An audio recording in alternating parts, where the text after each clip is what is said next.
hungry woods reaching high, snatch the light out from the sky. Leafy sighs, creaking bones, pray you don't get found alone.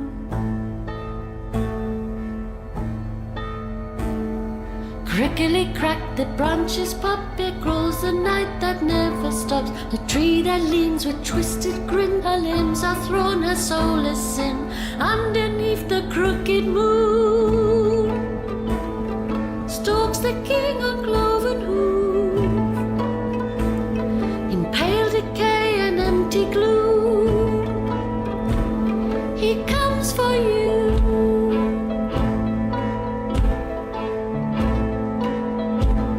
Six horns his crown, his kingdom all, for life delicious heed his call. He carries six of sword and seal, once wayward souls the fallen kneel.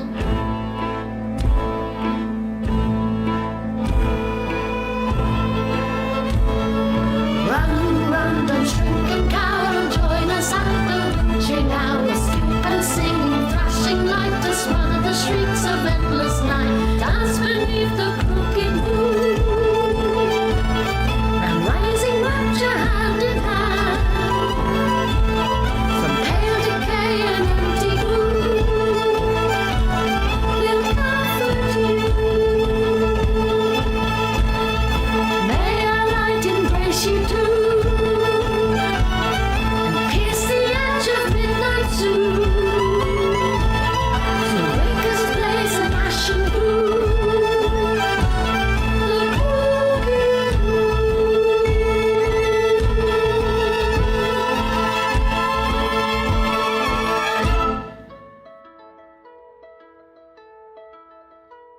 Of course, everyone at this point should already know what is waiting for them in the attic. So Tila's gonna make go any up to Nash and preparations climb you up may on him. need. And reattach herself. Readhere herself. Yes. Zebby can't pick up the bear. She's actually going to ride on it. On Uppies, please. Okay. Uppies, please.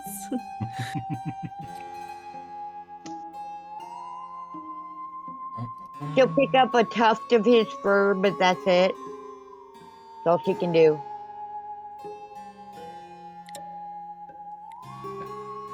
Don't do that.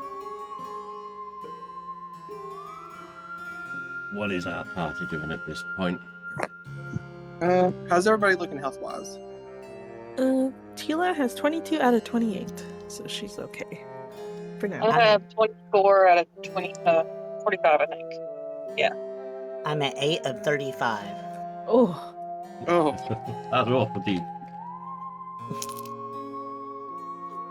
I'm good. I'm 31 of 36. I got 28 or 26 out of 30. So DJ is Okay, the actually- most hurt. I Hello, shouldn't have even Code. asked because I only have 2 spell slots left, so that's kind of irrelevant right now. well, we do wait. have 4 health potions. Oh god, because I just Yeah, used I all was of going them. to say, no, some of them have been used.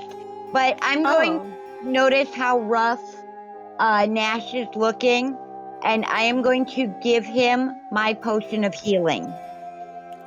Okay, as you hand that off, Zebby, Nash will just hold his hand up. I do have one in my pack I can use. That way you can save yours in case. Okay, you also have one in your chest that is supposed to be Tila's. Oh, I bet that's what it is. Yep, that's what it is. This is Sheila's potion inside my save chest. it for Tila. Okay. Yeah, Tina! yeah. So, Zebby shakes her head. I made of stone. Okay. He takes it, and she gives you her potion of healing. Well, thank you very much. I will just take it with a hand, and Nash will very truthfully, thank you, Stone. Awesome. And he will take a needle out of his little chest, draw up this potion, and inject it right into his head. Oh, Okay. Tila hold out her hand because she wants to put the needle in his head. Okay, I very worrisomely trust Tila when with this. Injecting your. So she grabs with her grubby little puppet hand and like stabs his head with the needle, Oh and she my. like pushes the she pushes it in. And that will be 4 health, right, Serenity? Yes. 4. Okay. You take the full healing off of that, yes. Alright, so 10 points. Alrighty. Very nice, very nice. Very nice. Alright. Nash is not quite as wobbly as his feet as he was before. He rights himself up, kind of using Tila as a counterbalance on one side and shifting the little baby goat on the other on his back. Alright. I also have a weasel. Yeah. Weasel. Isn't it dead? Yeah, I've got 3 dead weasels. Oh my. Wait, when did you get 3 dead weasels? He picked up the dead weasel from the bathroom. I think they're Oh. technically also hanging from my hat. Along Oh with- yeah. You're right. Y'all did Tila's some dancing wild with the shit with dead those weasels. Yeah. Rose tried sticking them down the bathtub. Yeah, the bath plug was was great.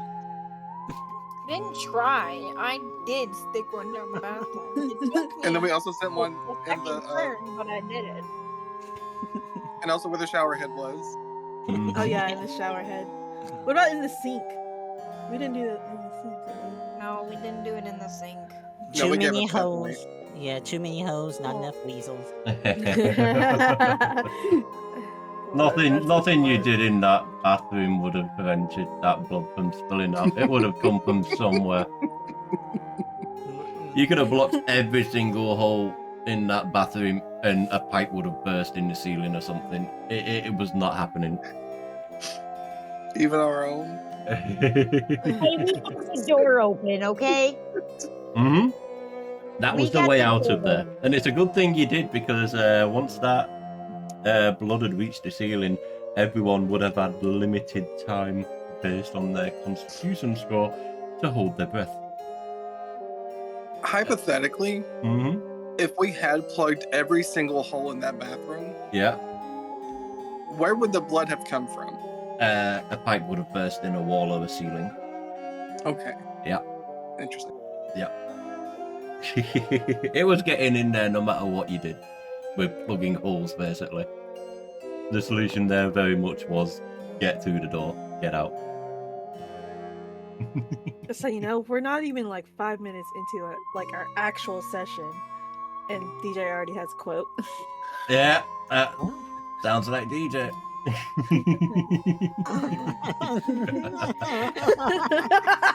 Oh, Lord. Let's have a look at this. Everyone has to know.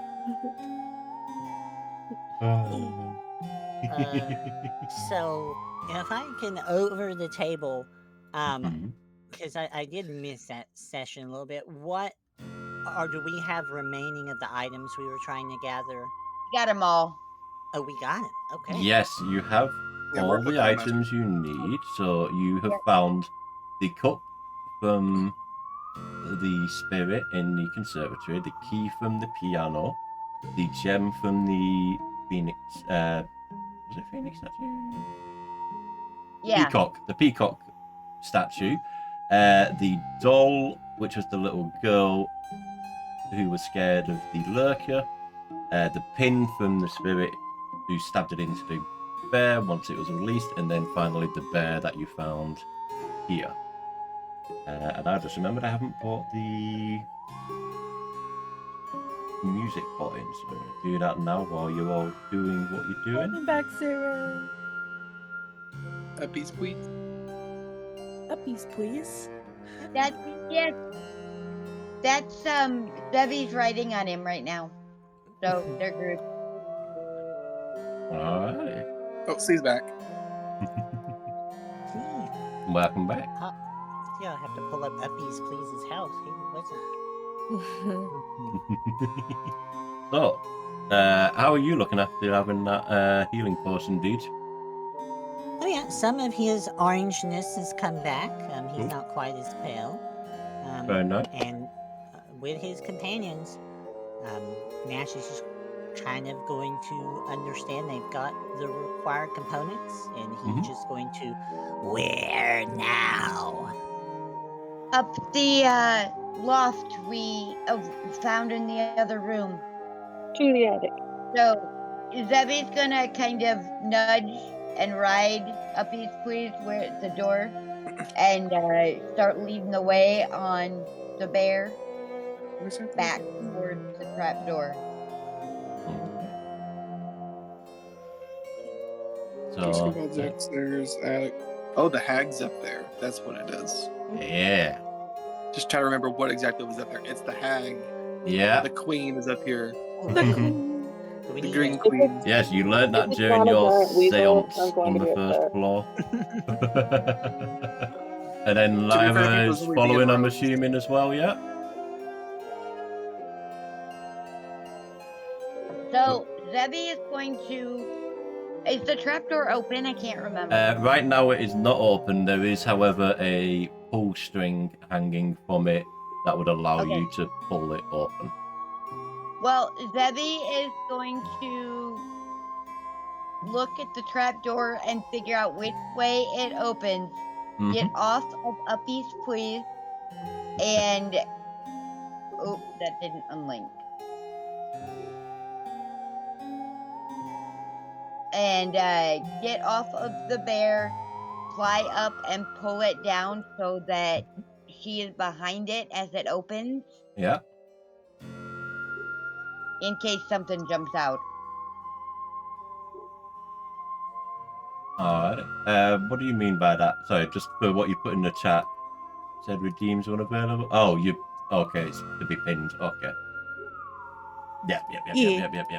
I mean, Just most in case redeems somebody are comes in fine. and- Most redeems are fine, but I've actually disabled the game giveaway redeem. So Oh, other redeems people can do. That's fine. But No, I mean like the your sound alerts, your check-ins, all that. That's what I meant. oh right, I get you. So yes, you said you're pulling open the trapdoor in the ceiling, right, Sebby? yeah. So that the door is between her and the hole, pretty much.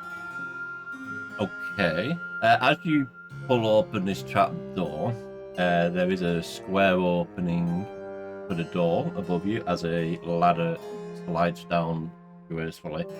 That you can all climb up should you wish to continue. Alright. I suppose I can go up and look. And she's gonna go up and just peek her eyeballs over the ledge to see if she can see anything. Okay. You can ignore the tokens on this, except for your own, if only you were going up at the first moment. Yeah. Well, just the top of my head is sticking out of the hole. Yep. I get that. And So like I I said, you see ignore the other tokens, just your own at the moment. You're coming up, poking your head through. The cramped space at the top of the ladder is bathed in an eerie blood-red glow, cast from runic symbols etched into the wooden walls, floor, and ceiling. Each marking pulses with a sinister energy, as if alive with some ancient malignant force. On the wall opposite the trapdoor, a small door shimmers with the same haunting light, its glow flickering like a silent, unholy invitation into whatever darkness lies beyond. okay, so Zebby is going to tell everybody what she sees.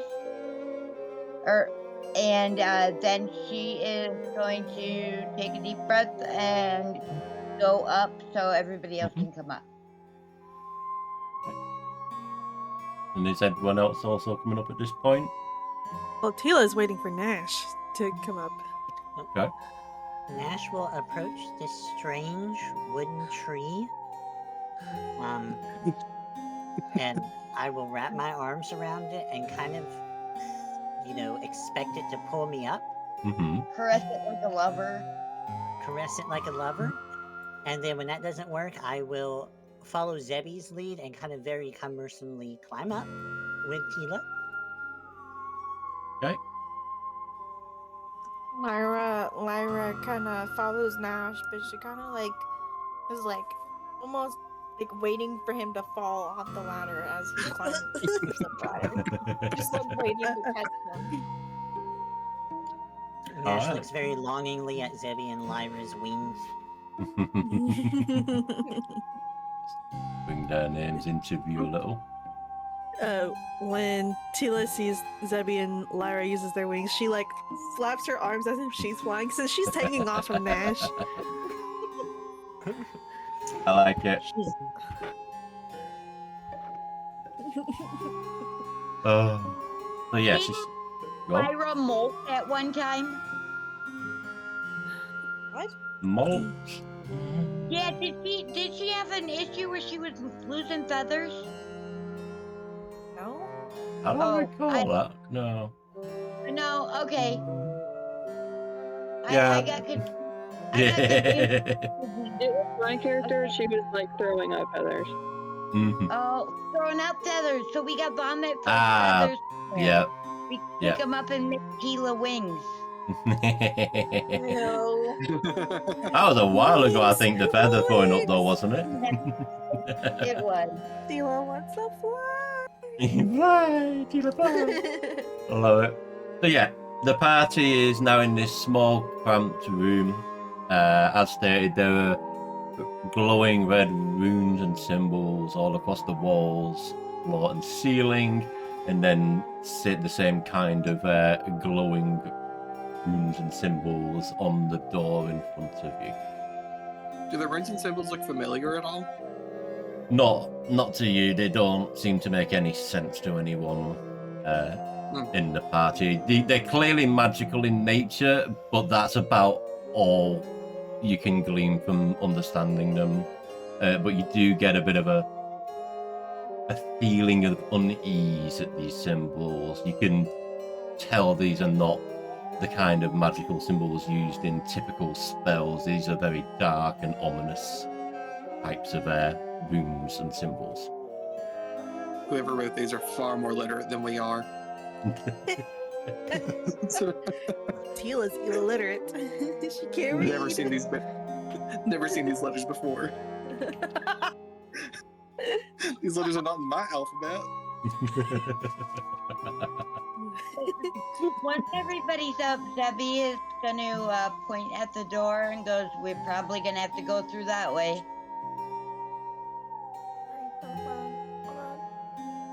What was that, Rose? You were a bit quiet there, I didn't hear you.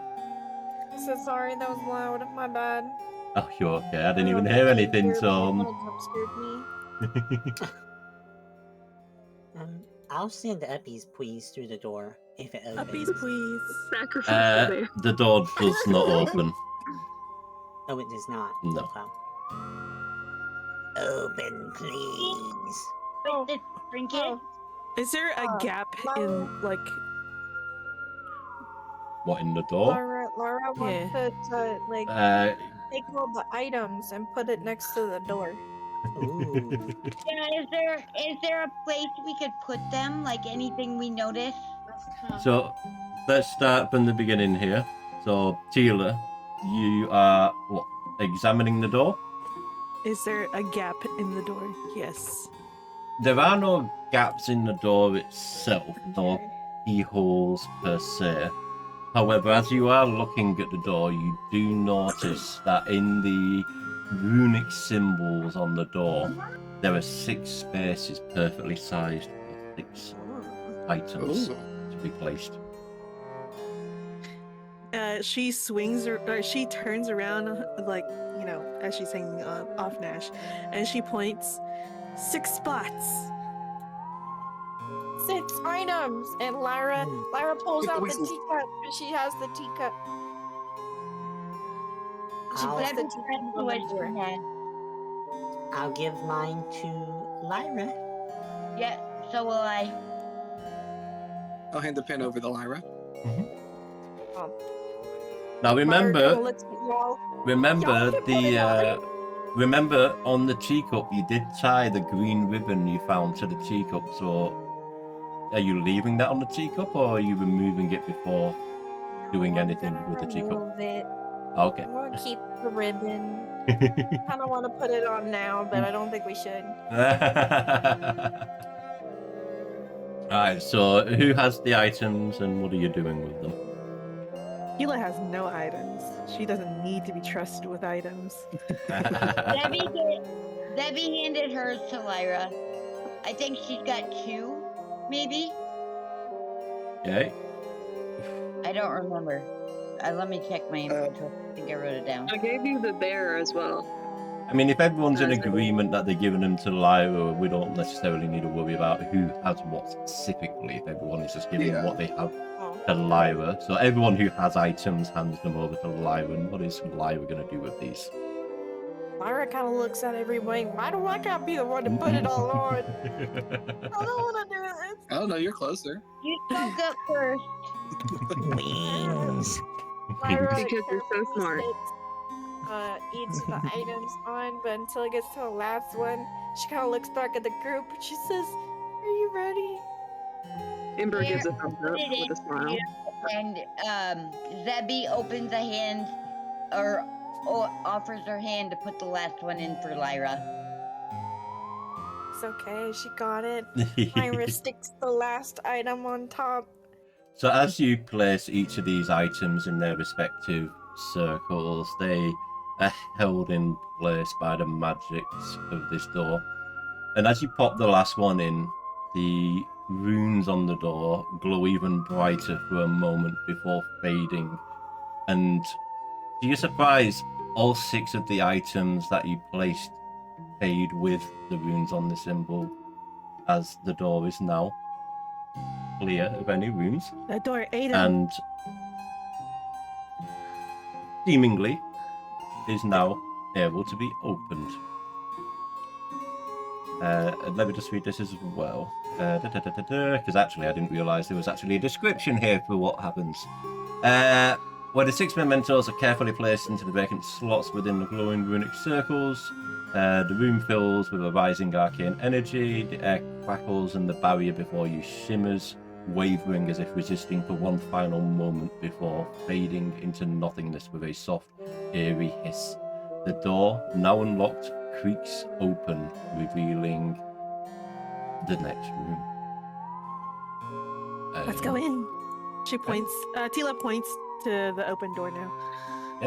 Let me just get the fog of We're war going here. in. Okay. Oh, what the fuck? Oh, Why shit. are they here? The floor But we knew they were of up this, move yourselves just inside the room, if you please. So, like, as if you'd literally just stepped through the doorway. Okay. The floor of this secret attic room is covered with human teeth that crunch beneath your feet. Ugh. At the center of the chamber looms a massive cauldron, its bubbling contents glowing with an eerie red, casting flickering shadows across the walls. Bound and slumped against either side of the cauldron, barely conscious are Philip and Adela, their wrists raw from the ropes that bind them. Beyond the cauldron, a cloaked figure sways and moves in strange, erratic jerks, as though her joints do not bend quite right. Her back remains turned, oblivious to your arrival. The cauldron gurgles violently, the vile red ichor within roiling over the rim. Each drop that spills hisses against the floor, eating away at the wood a little with a harsh acidic burn, filling the air with a noxious stench. Time is slipping away, and the hag, the lesser brown tooth, is just moments from completing her profane ritual. Zebby quickly tries to catch Nash's eye. Does she do so, Nash? Like she kind of waves to see if he looks at her. If DM's having, I feel like I would see you. Okay, so she makes a grabbing motion and points at Tila because she knows how Tila feels about Adela. Okay. As soon as Tila sees Adela, she tries to like detach herself from Nash. Mhm. Nash will hold up just a hand though, to like pause her. Well, I don't know what for though. I mean, Lyra wants to cast Charmed Person on the hooded figure. Okay. We're not going to get you to use a spell slot for that, because as you start to cast Charm Person on this hooded figure, you feel something resist. Okay. Betty Sue casts Storm Whip on the hooded figure.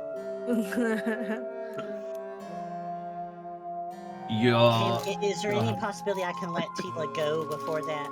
Yeah, if Tila wants to do something before everyone starts attacking, if Tila's looking to try something, absolutely. We'll let Tila try that. Tila first. gets off from Nash and she like runs up to Adela and she like puts her hands up. Uppies! Uppies!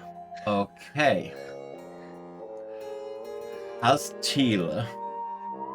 This is why stop She's her. gonna die. She's gonna die. She's gonna die. This is it. This is it. She's gonna die. As Tila approaches the form of Adela, a wave of magic shimmers over Adela, revealing her not to actually be Adela, but to instead be the lesser brown tooth in disguise. As this happens, the lesser lunges at Tila, grabbing her. Oh no. This is where she dies, y'all. Grabbing her, screeching at Tila as she grabs Tila and dunks your starts head wriggling. into the cauldron. You'll take 5 acid damage, and with that, everybody roll initiative. Not even as character geek, it went over my head. You're trying to warn me to not let. I have problems. That went right over my head. I was like, oh yeah, she wants you to grab her. Go on. I get it.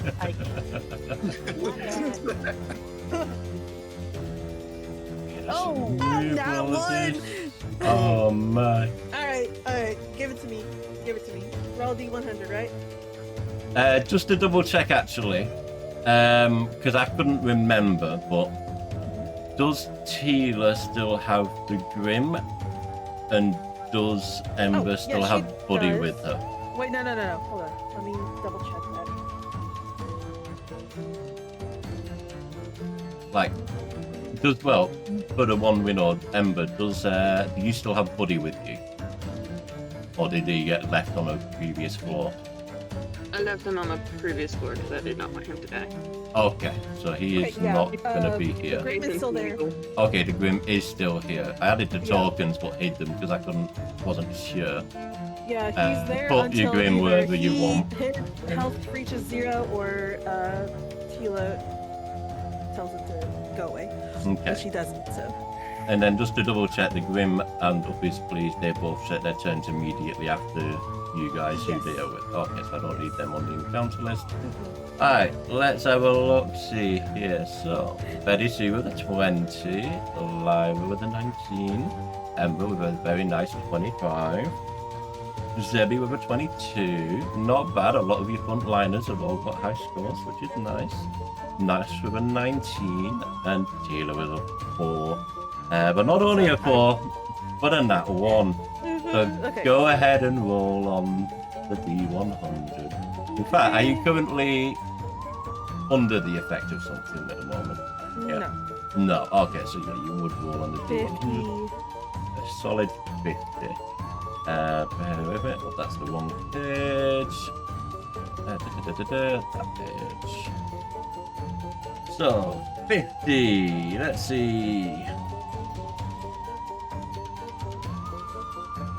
Until the next short or long rest, you hallucinate that you and all your allies have been turned into the undead. So this happened as soon as like Vesla Brown-Tooth like dunks her head into the cauldron, and as she like is picked back up, you see the acid like drip off her puppet face, and she looks at you guys in horror because she thinks that as soon as her head like comes out, that you guys have turned, you know, basically like zombies to her, and she just starts screaming at the top of her puppet lungs. Okay. And she's like wriggling and screaming, flailing her arms. So the weasel hag hisses and lunges forward as she shrieks in a shrill voice, "Your souls will join the sacrifice, and you are damned to forever wander the halls of the crooked house." And that's where we will start combat. And now, because she, how would you say, got that surprise on you, you are surprised. So we all you lose a turn. skip your current turn. We will start with the lesser. She is going to, let me double check here.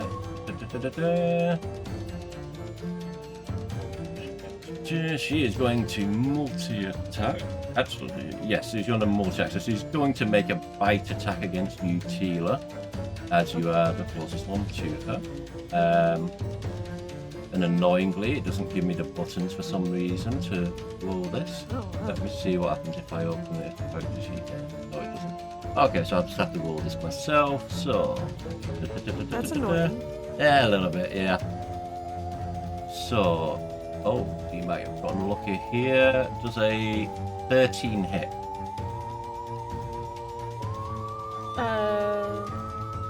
No. All You said right. 13? 13, yes. Yeah, it You're does. very lucky. She rolled a 7, and with a modifier, all the kids were 13. Okay. With her second, she is going to cast a spell. And she is going to cast. Let me have a look here.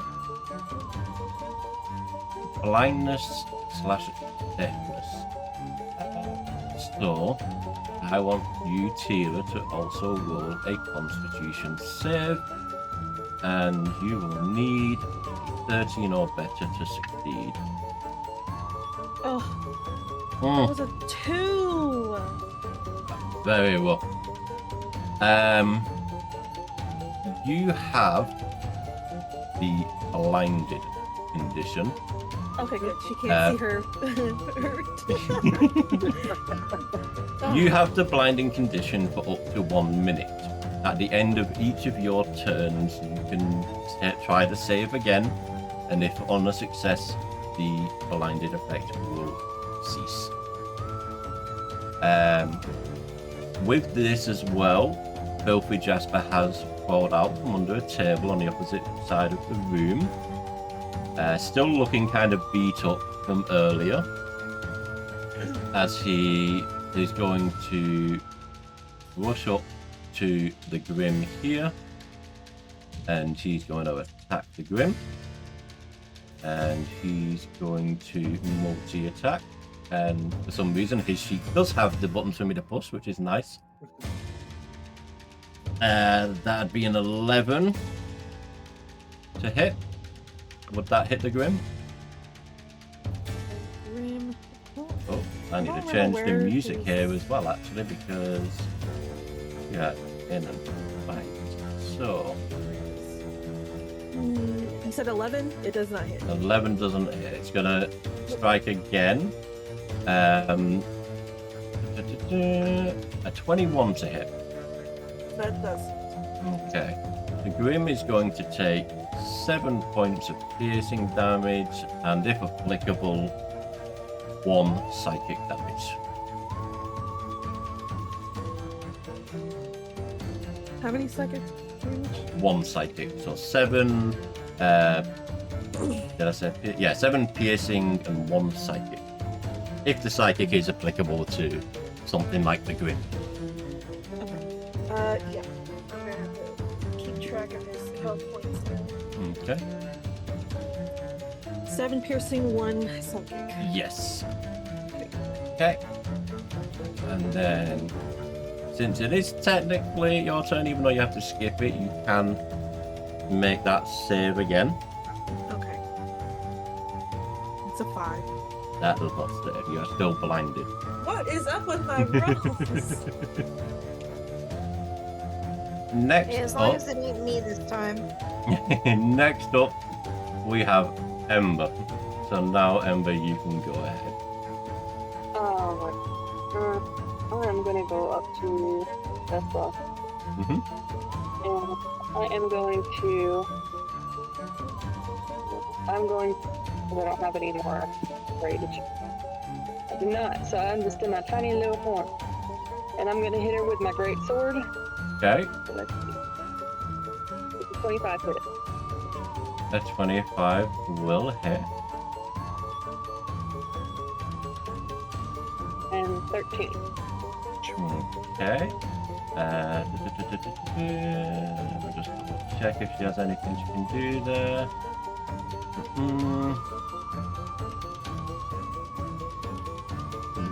No, she doesn't. Okay, and so that's 13 points of damage on Wrestler. Okay. And that's the end of my turn. Alrighty, next up we have Zebby. Alright. So, Zebby is going to come up to Vesla, and she is going to. Which one? She is going to use her sickle. Okay.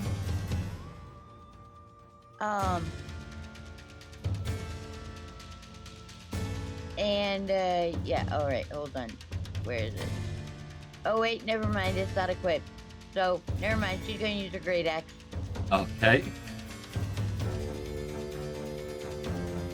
Ooh. Or she's gonna try to. A 12 does not hit. Yeah, I didn't think so. Does she have a bonus action? Not yet. Okay. Okay. Is that your turn? Yep. Okay. Next we're on to Betty Sue. Okay, Betty Sue's gonna start off by using her bonus action to cast Shillelagh, which will activate her wood blows. Okay. Get that activated really quick.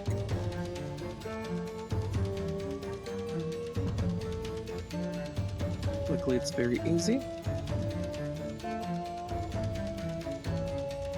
And okay. So now she's got that. And then for her action, she's actually going to use one of her free uses of Bless Okay. to bless. Let's do Tila.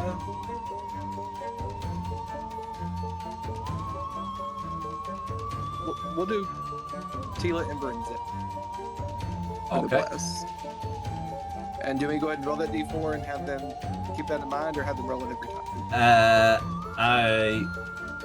The way I feel like, and I don't know if this rules as written or if this is not rules as written, but I feel when a character gets a bonus from something like guidance or bless, that the character themselves will it rather than the caster, because, for example, Zebby may feel it more than Tila, for example, and might get a slightly Yeah, I higher think roll. rules as written is the characters who receive it have to roll it. Yes, so that's what I'm gonna go with. And that's the same with Bardic Inspiration too. Mm-hmm. Yeah. Okay. Yeah, that's how I was viewing it. I read a So, post somewhere talking about it, and that's my vague recollection of what they're talking about. yeah. Okay. Well, Tila, Zebby, Ember. Anytime, every time, actually, you make an attack roll or a saving throw, add 1d4. Okay.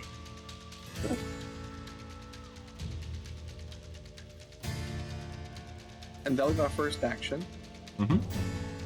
Second action, because I have 2 now. Is that what the purple Maybe. box is, by the way? Or what's the No, purple that's box? mine. Oh, okay, okay. Oh. I was just double checking.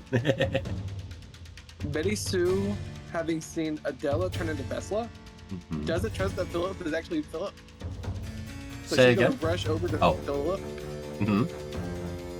and whack him with her staff. Philip gets hit. Where are you hitting him? Oh, I guess like in the torso. You hit him in the torso, and he doesn't seem to make any kind of reaction to that. He just flumps over sideways as you hit him. Oh. Oh, You get the feeling this is actually Philip. Oh. oh my God! I'm so sorry, Philip. I mean, he's barely conscious, so he probably has no idea what's going on at this point. Oh. Okay. Okay, so don't even worry about the damage. Don't even worry about the damage. Okay. Well, that's Betty Sue's turn. Alright. We are now on to Lyra. Okay. Lyra is gonna cast Bonfire right there. So I need where'd it go? Just had it. Hmm? Oh, okay.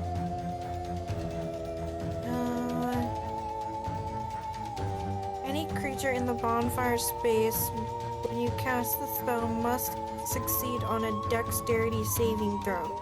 Okay. So that's going to be Vesla. So she rolls a 21. Never fucking mind. She won't take any damage. Alright. Anything else for my Lyra?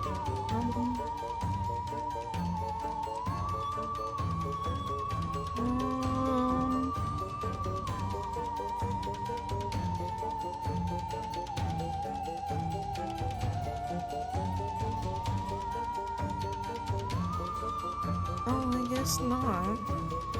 Okay. We are now on to Nash then. Alright.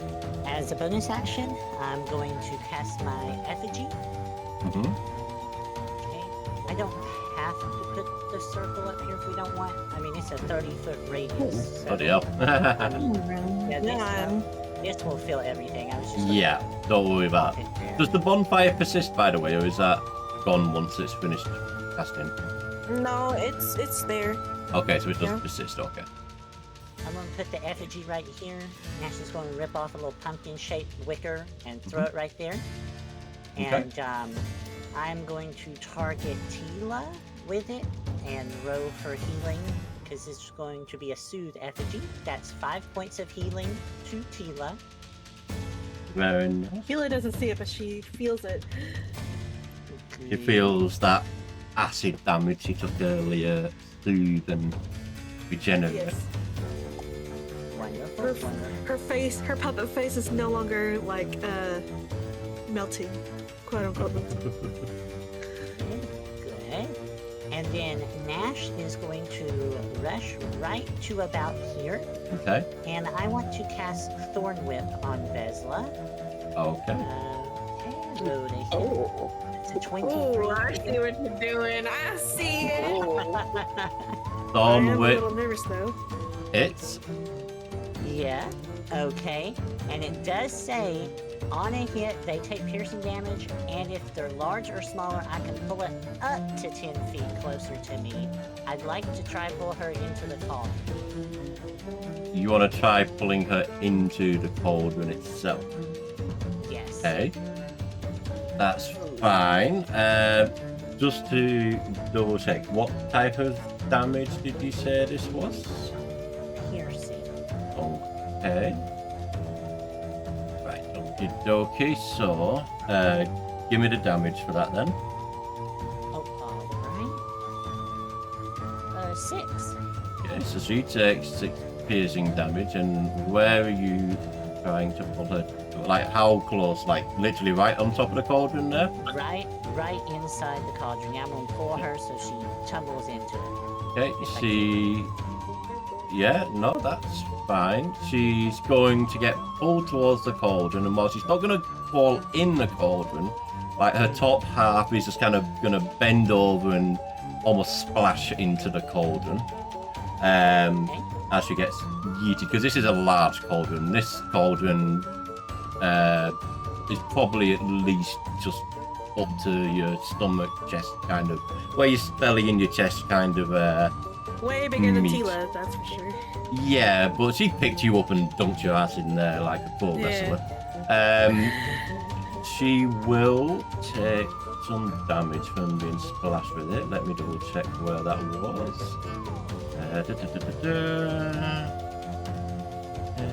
This. Okay, she takes 5 points of damage from that acid.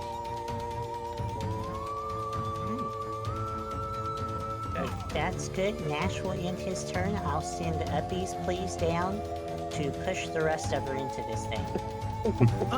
Now, Uppies is entering Lyra's bonfire.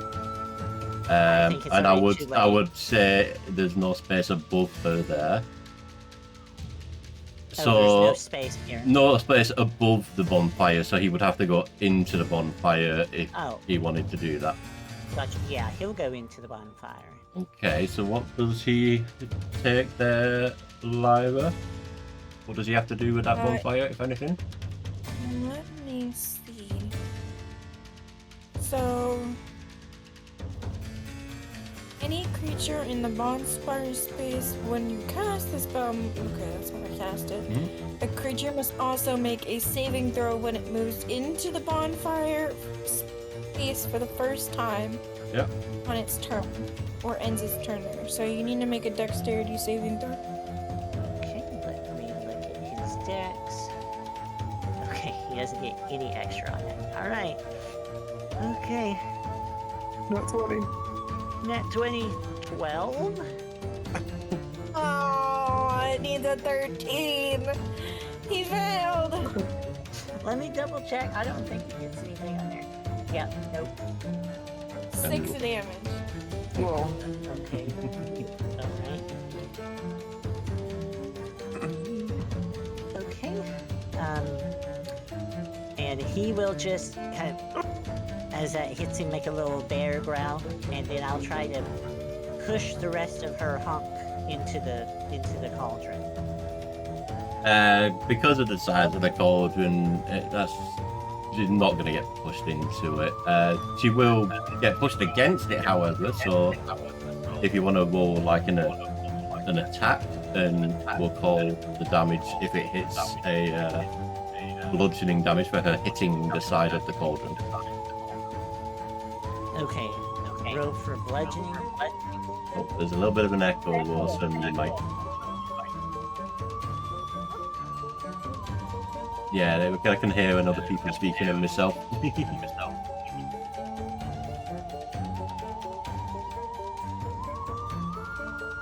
So roll for bludgeoning. Well, roll to hit to see if your push even makes contact with her. And then if it does, That's then... a nat 1. Okay, so yeah, Uppies is gonna try, but he's gonna miss. And roll for damage. He does get advantage. Okay. If he gets advantage, give it again. But that's going to be a 10. A 10 will not hit. Although that's probably still better because I was going to have you roll for advantage and he was basically going to headbutt the side of the cauldron and take whatever that damage was. So a 10 is better than that. Alright, and if well, no, I'll just leave him there. That's my turn. Okay. What's that? Oh, he's gonna roll another dexterity saving throw. Okay. Dexterity saving throw coming up. Big number, little number, 5. Oh, well, he takes another 6 damage. Hey. Alright. Uppies Okay. is looking like he's about to go downies. Oh no. Let's see here. So we are now on to Vessler's turn. Let me double check because I've actually pulled up the bonfire spell just so I know. It's into the first time. Okay, so I don't roll anything initially, but I would at the end of my turn. Vessler is going to let out a screech as she screams in a horrifying, screechy, like nails on a chalkboard kind of voice. And she's gonna scream the word, "Wait!" And as that, from out of nowhere, the cat from the library appears. But it's different. It doesn't have its cutesy appearance. It is a rather horrifying visage of what it was previously. Hila can't see. She's still blind, so she can't see the Yeah. horse. This is the cat, as it turns out, for any of you who might know about magical fae-like spirits, is a cat-like fae spirit who delights in puzzles, riddles, and bargains. Large, bright eyes and 2 wide grins that gleam sparkly even in shadows. And the wisp is going to join the fight. And then Vesla Yeah, is... we're all gonna die. Vesla is going to first. take her turn. And instead of a multi-attack, she is going to use one of her special action, Waking Terrors. Bear with me a second while I just very quickly read through this to remind myself exactly what it does. Okay, so... 3, 4. So this will target people so you can see, which in this case will only be Uppies, Tila, Ember, Zebby, and Lyra, as everyone else in the party would technically be kind of behind her or just off to the side behind her kind of thing. I need all of you, so Lyra, Zebby, Tila, Ember, and Uppies, to roll wisdom saving throws, please. Amber and Taylor, don't forget your blast. Oh, thank Oh, God. Zebby. What is the boss do? 10. 1d4. That's a 6 Oh, for Uppies. 1d4? Yeah, add 1d4.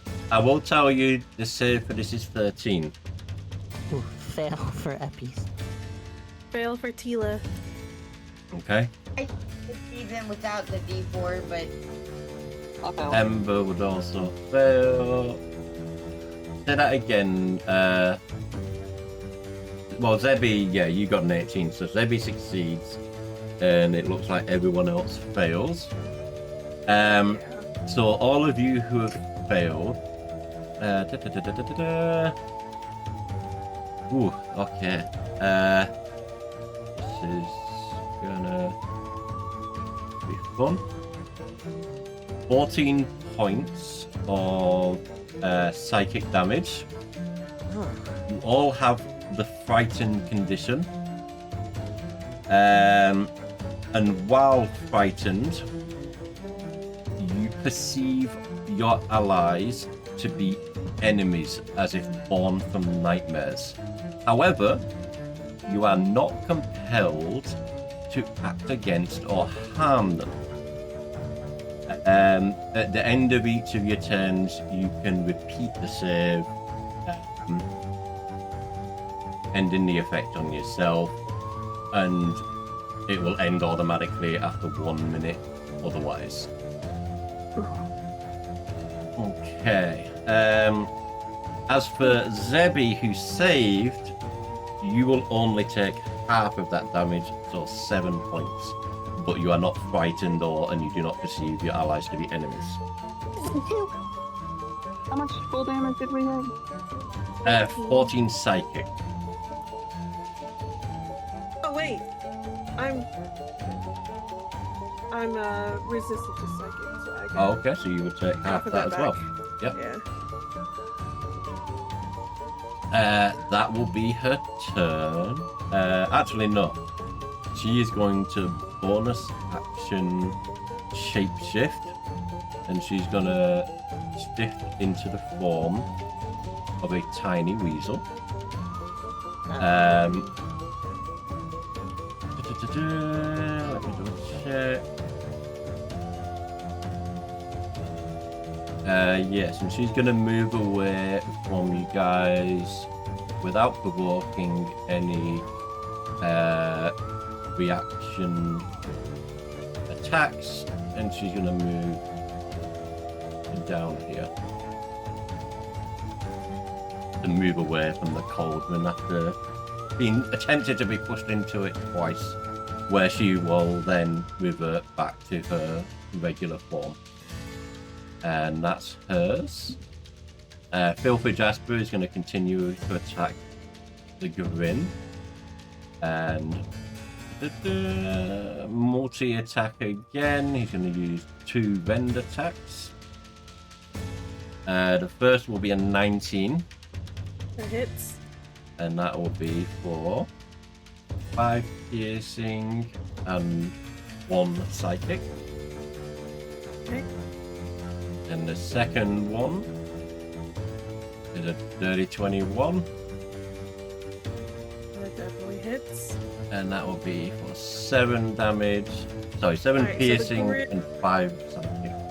The Grim is no longer there. The Grim has been defeated. Okay. The Grim was reaped. The Grim was reaped. The Grim was, yeah. And with that, Filthy Jasper is going to use some of his movement, not much, like 2.5 feet or something, to move over to Nash, where it will end its turn. The Wisp, the Peregrine Wisp, is going to, let me double check here, because these all have pretty detailed character sheets, monster sheets.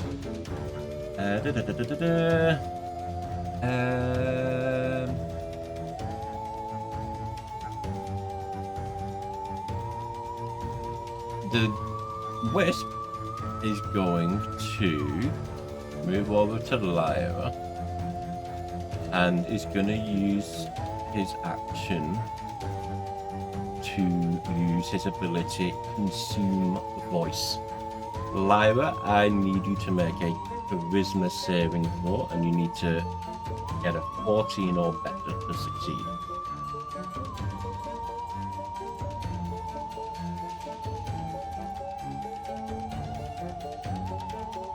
(18) succeeds. Okay. Double check here. Okay, so the Wisp fails against your mental fortitude to steal your voice. It does, however, cause some psychic damage to you from this attempt to be stolen. And let me just check here. That will be 8 psychic damage.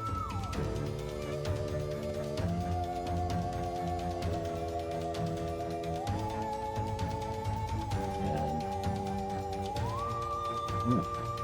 That's looking rough for Lyra now. It's down to 4 health, aren't you? Yikes. Oh lord. Next up is Tila, who... Let me double check here. Just want to make sure if you do this before or after your turn. Oh, I thought it's at the end, so you can do the save against blindness again at the end of your turn, but otherwise, what is Tila doing? Tila can't. She's blinded, so she can't really see. But she does want to like. She feels like everyone around her, so she wants to like push him away until she feels nothing around her. Okay. And she's gonna just start screaming. Okay. That's it. That's her turn. Okay. Go ahead and roll Constitution save against the And then the blindness. wisdom. And then Just like- there was whatever order you want. Okay. But yes. I'll do the Constitution saving throw first. It's a 6. So that fails, so you are still blinded. So yeah, there was that wisdom Oh, save. yeah. and- Did you have D4? Yeah, it still fails. Wisdom. It's a 16. Okay, a 16 succeeds. So So no you longer are no frightened? longer frightened, Oh, and you no longer perceive your allies to be enemies. That's why she was screaming. Yeah, I figured. So, I mean, at the very least, you got out of that. Yeah, that's true. Next up It is... was rough for her. Uh, Poor little Tila. Next up, we have Ember. Question: are we allowed to use dash while we're frightened? Yeah. You just can't move towards the source of what's frightening you, which would be Vesla. So you can do everything that you normally would. You've got your action, you've got your bonus. You can use whatever attacks you want. You just can't move towards the source of your frighten, which is Vesla. Okay. Alright. And how many squares is the? They're building? 5 by Like, 5. one? These squares are 5 by 5. I scaled down the token slightly just because it is a confined, smaller space, just so that everyone's tokens weren't quite sat on top of each other all the time, if that makes sense. Yeah, now I understand.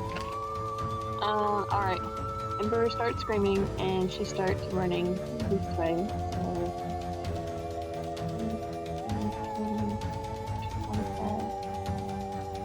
And you she wouldn't, stops right you here probably and wouldn't, is- if you're going up and around, you probably wouldn't be able to come down again, because that would technically be getting closer to Vesla at that point. So if you're coming up Okay. and around, you'd probably end up about here-ish, or you could potentially go in the corner up here. So like right here? Yeah. But like I said, you can still attack whoever you want to attack. You still have your bonus, all of that. Alright, so Ember is about like right there. And then she peeks out and then she notices Filthy Jasper sitting right there. Yep. And she is so horribly disgusted by it that she takes her greatsword and starts just frantically trying to hit it. Okay, go ahead. Does a 19 hit. And 19 will hit. And that is an 11. 11 points of damage. Okay, let me apply that. Filthy Jasper takes the full brunt of your great sword hit towards him. And just remind me, you're not raged at the moment, are you? Did you say you didn't have any of those? Okay. And he's looking even worse for wear than he was previously. He already entered this battle in a bloodied state with... Essentially, he hasn't healed since you all encountered him on the previous floor. And now he's really struggling. He's down to his last few points. Sucker.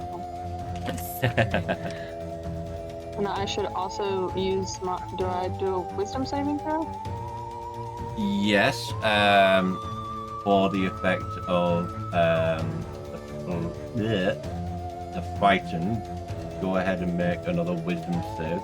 13 or better will succeed.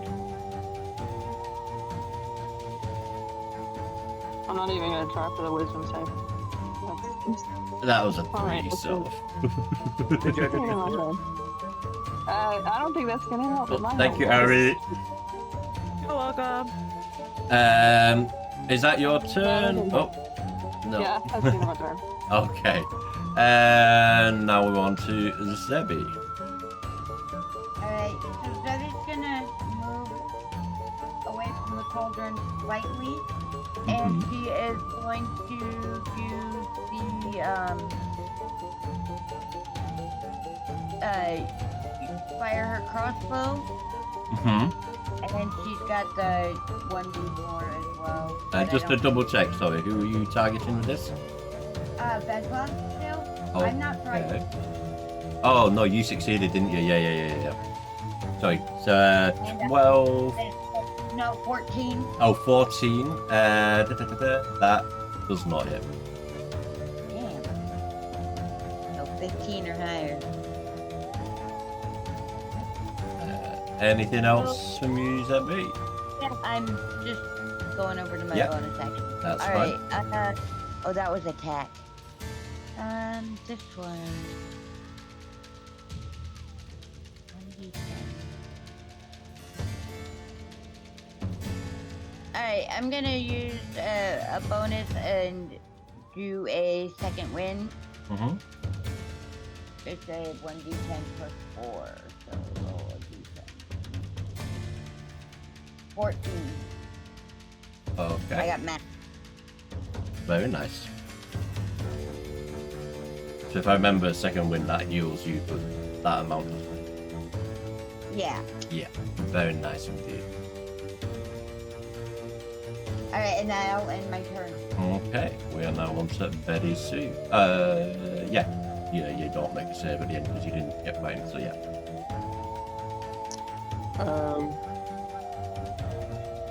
So Betty Sue is going to whack at Jasper with her quarterstaff. Okay, He moves closer to them. go ahead and roll a hit.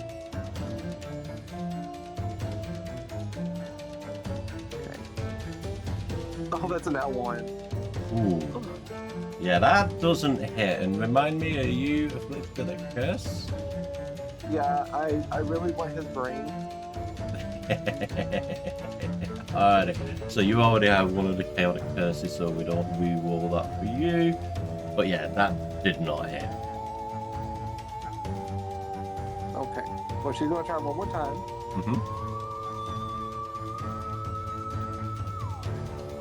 Does the 12 hit? A 12 will not hit.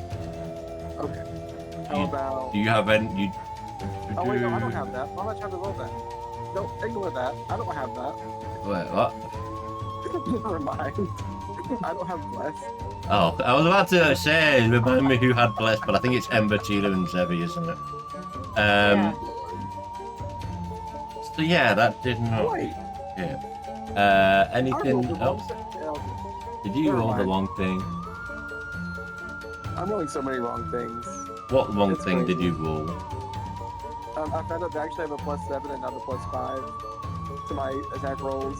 Okay, well, if it was a +7 and not a +5, then the 12 would then be a The 14, 14. which does hit. That does hit. That does hit, just barely. That Do I get it is now? literally his AC. So yeah, roll the damage for that one. Okay. That'll be 12 points of damage. Alright, how do you? Oh, I mean, any more is superfluous.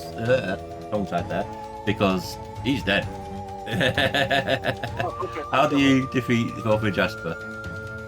Well, I start whacking him over the head very aggressively, trying to get to his brain.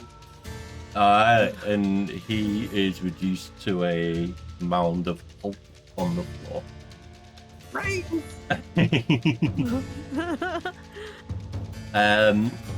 Is that your turn, or have you got anything Yeah, else? that's my turn. Okay.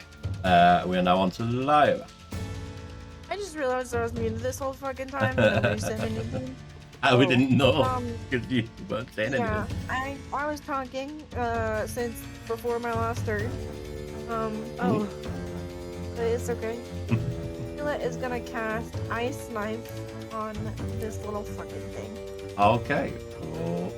Just sick and tired of it. So, where is it? Rolled a hit. Mhm.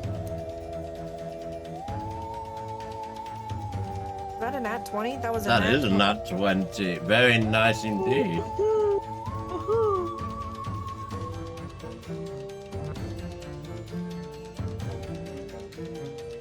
4 damage? Or crit damage? Damn. Alright. One hit, target takes 1d10. Yeah, so it rolled 2d10s since it was a crit. And that's a very unfortunate. Yeah, it did. already been a 2d10. It did. Yeah, you Oh. rolled a 3 and a 1 with it. If it normally does a 1d10, the crit will make No, it a it- 2d10. It should have been a 2d10. Let me have a look. Because that's what the thing says. Let me have a quick look. D10 piercing, but then it says Bear with me a second. Because I'm just pulling up. on. Your Oh, character okay. I'm sorry. sheet. On hit, the target takes a 1d10 piercing damage. And Yep. then the target, each creature within 5 feet must succeed on a dexterity saving throw. Okay, so Or she needs to take roll a 2d6 dex save as well. Okay, Yeah. so she rolled a 19. Hey, well, I guess she just takes the 4 damage. That fucking sucks. Yeah, that does. But damage is damage. Every bit chips away. Is that your turn, or you got anything else you wish to do?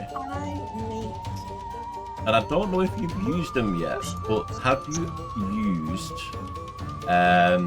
those things you created at the inn? Because you bottled some essence of some form, did you not? Yeah, well, my blood essence, I think. Yes. I think it I said it don't was like a make your recall- health potion. I don't recall you using them at any point. So that is something you could consider doing. Just having a look as well, where that is on your character sheet as well, so we know what exactly it does again.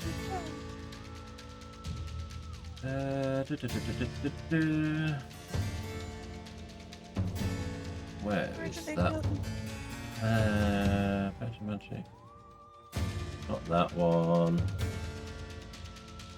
Where is that on your Bottom character? life. Once per long rest, you can perform a 1-minute ritual to transfer some of your life essence into a vessel for later use. Hmm. Spend up to 2 hit point dice and bleed into a vial of water or other liquid. As a bonus action, the creature can drink the vial to roll the hit dice you expended. Okay. So, realize you expend a number of hit point die. Do you recall how many hit point die you expended then? I don't remember. You hurt. I would say 4 because I did 4, right? Oh, 4 vials. Yes. So that'd be 1 per vial then. So 1 hit point die per vial. So let's just have a look. See here. What is your? Is it a D8 for sorcerers? I feel like a D8 is the right number. Let's have a look. Where's my hit point die? No, D6s. So when I click short rest, it will show you sorcerer hit die D6 plus 3. So each potion will be worth a D6 plus 3.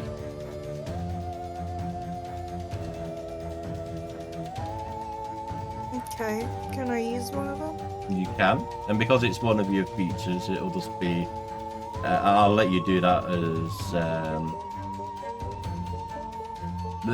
No, wait, this will be a bonus action, won't it? So it would be the regular potion rule. So if it's being used as a bonus action, roll the d6 and then add the 3 on top, and that'll be what you get back. But as an if you did it as an action, it'd be the full possible amount. 4. So you give yourself 4 health. I mean, I guess it's better than nothing. It's 4 more health than you had before. You basically doubled what you had. Right, or did Yeah. you? Oh, you did. Okay, never mind. Sorry, I was AFK. No worries. Is that your end of your turn, Lyra? Yeah. Okay. Does this ice knife persist, by the way? That's what I'm looking at. Hold on. It shouldn't. Yeah, I don't think it does.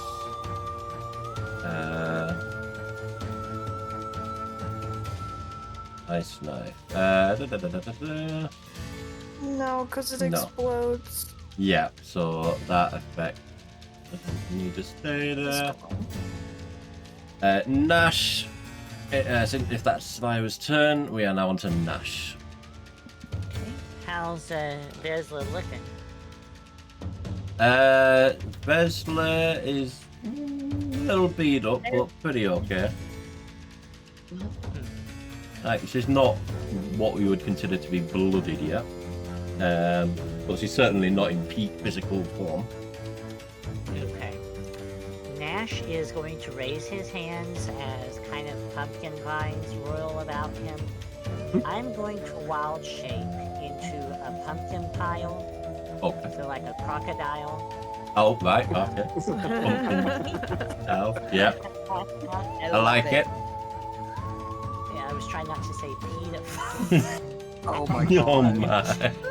I'm gonna march up to him, and I have a bite attack as a crocodile, so I'm going to roll to hit. Hey. Oh, bother. Okay, that is. Let's Yeah. see what I get here. Give me just a second. I have to calculate this off. I have to go with a higher stat on this one.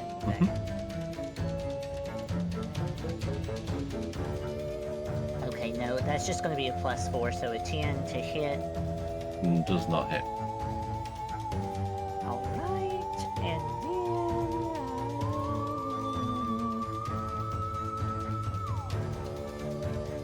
Okay, I think that's my turn. Okay. We are now, now we'll be on to Upsies, please, who I believe has to make another dex save, I believe, for that bonfire. Yes, he does. Alright, pull him up. Alright, Hold up, actually, wait a sec. Oh, no. So you would make it if you end your turn there, because you're already in it.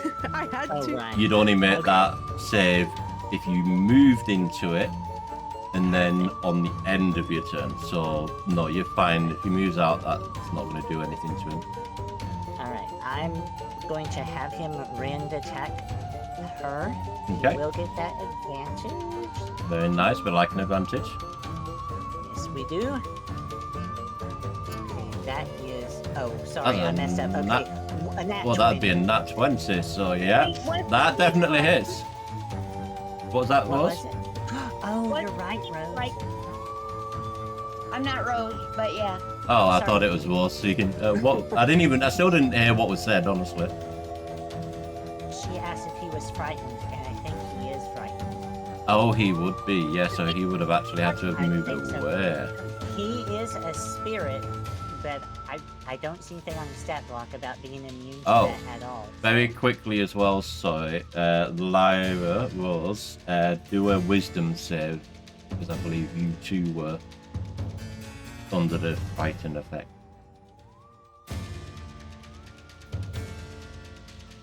That affects. You said Lyra and Rose, didn't you? Did you mean Ember? No, Lyra. Ember would have already done hers because she was Yeah. much earlier in the initiative order. But no, I'd almost forgotten to get Rose or Lyra to do that wisdom save. Does Effie's need to do a wisdom save? Yes. Okay. But he will do that at the end of his turn, not at the start. So yeah, he wouldn't be able to move towards the source of his fear just yet. I'll go toward Wisp then. Okay. And redo this. I can re-roll. I'll let you keep the same roll. It is just a, you know, a misunderstanding on the target, but the hit is the hit. So I'll let you keep the 20. Awesome. Okay. It's going to be, let's see, 6, 7, 8, 9, 10, 11, 12, 13, 14, 28 points of damage with that. Damn! That is a hell of a hit. So- Okay, let me double check my calculation. Okay, yeah. 1d8 plus 4. That was 6, 7, 8, 9, 10. Plus the spell's level. And okay, I did mess up. Okay. That's 12. So 24 points of damage. 20, but it's still a nice chunk of damage. So yeah, and how does that look when you hit him with that? Uppy's just stands on its two back hind legs and then swipes at Wisp. And then he has multi-attack, so I'm going to have him attack a second time. Okay. Oh, well, I rolled one, but that's with advantage. Okay, I can just, well, I might get an at 20. It's an 18 and a 2. That's an 18, that hits. Alright, rolling for damage. 3, 4, 5, 6, 7, 8, 9. 9 points of damage with that one. 9 points of damage. Very nice. And So, just rend yeah. Wisp again. So, Take yeah. out a chunk of that Uppies, smile. please swipes twice at Wisp, making full contact with both. And Wisp is kind of looking blooded after that pretty devastating barrage of wipes. Wonderful. That's my turns. Okay. Yeah, Roll. now roll his wisdom Right. for the fighting. That is 19, 21. That succeeds. He is no longer frightened of Vesla and no longer considers the party members, his allies, to be enemies. Very nice. Okay. That your turns? Yes, it is. Okay, we're now on to Vesla. Vesla, I need to roll something here. Bear with me. Ooh, unlucky. For you. Vesla has to roll a 5 or a 6 on a d6 to regain the use of her walking terrors. And she succeeded on this. So she is going to use walking terrors, and with the position she is in now, this will affect everybody. So everybody needs to make a wisdom save. Okay. Tila succeeds, Debbie succeeds. Oh no, sorry, I read the wrong name there. So, yeah, you also have your bless, so.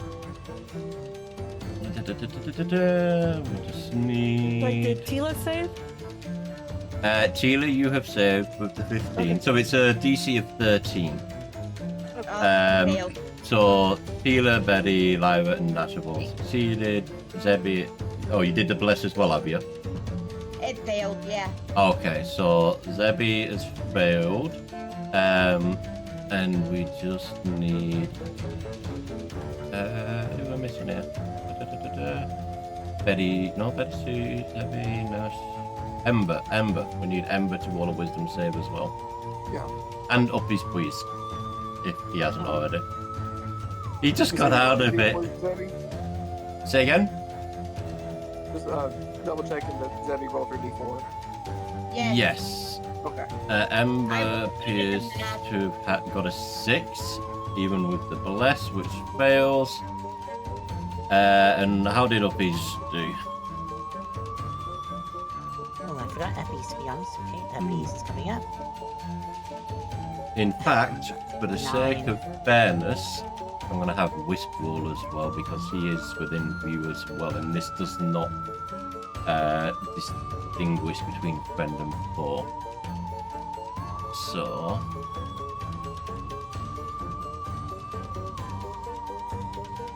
okay, so Wisp got an 18, so Wisp succeeds. Sorry, what did you say, Nash? Did you say you got a 9? Yes, he did. Right.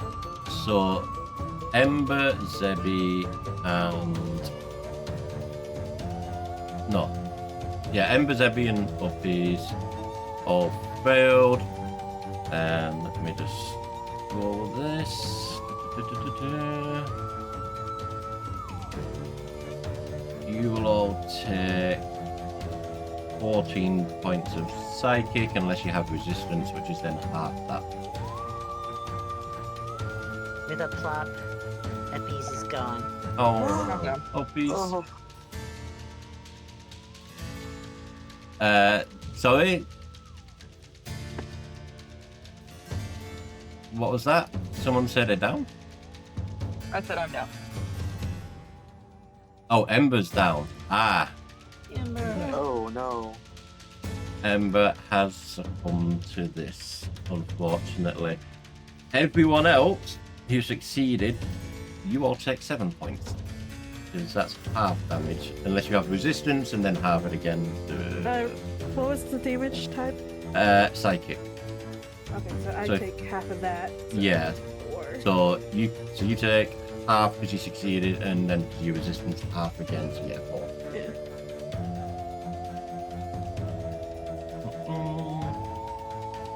Why do you have resistance, Tila? Do I have that as well, or is that something else? Let's have a look. That's 7 damage. 7 damage unless you have resistance. So for everyone who succeeded, it's 7 damage. Yeah, I don't. I I have don't. 1 HP. I see that. You got really lucky that she didn't roll slightly high on that one either. In fact, you got really lucky you took that potion that you made. Otherwise, you would have been down. Yeah, I got it, 3. I don't. Oh, you don't. Ah, okay. That concludes her turn. Wisp here. Oh, actually, I need to make him do that as well. My bad. So he needs to take the 7 as well because he succeeded. Righty. So let's have a look. See here.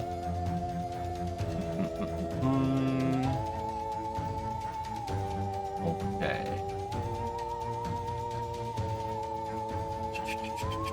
Just bear with me a moment, guys.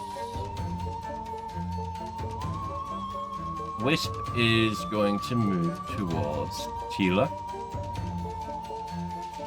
Now he will move out of range of Lyra slightly, so if she wants to make an opportunity attack, she can. Of course. That's what I thought the answer would be. So what? I just like, what is it? An unarmed strike? Yeah, so if you have a weapon, I believe you have a dagger. Yeah. I believe. So you would do a dagger attack unless you have the feat that allows you to cast a spell as a reaction. I probably don't. Let's have a quick look at your character sheet just to double check. But if you don't, a 16 will hit. Just bear with me a moment while I look at your character sheet here to double check that. Features and traits. No, so because it's, I think it's Warcaster if I remember right, that lets you cast a spell as a Yeah, it's reaction. Warcaster. What is this? Reaction. If you have an attack as a reaction, remind me, other DMs, if you have an attack or an ability you can cast as a reaction, that'd be doable as well, would it not? Yeah, should be. Could be. So you do have one other option if you don't want to do a dagger attack, and if you have the spell slot for it, that's your Devil's Due spell, which you can cast as a reaction if you have the spell slot for it.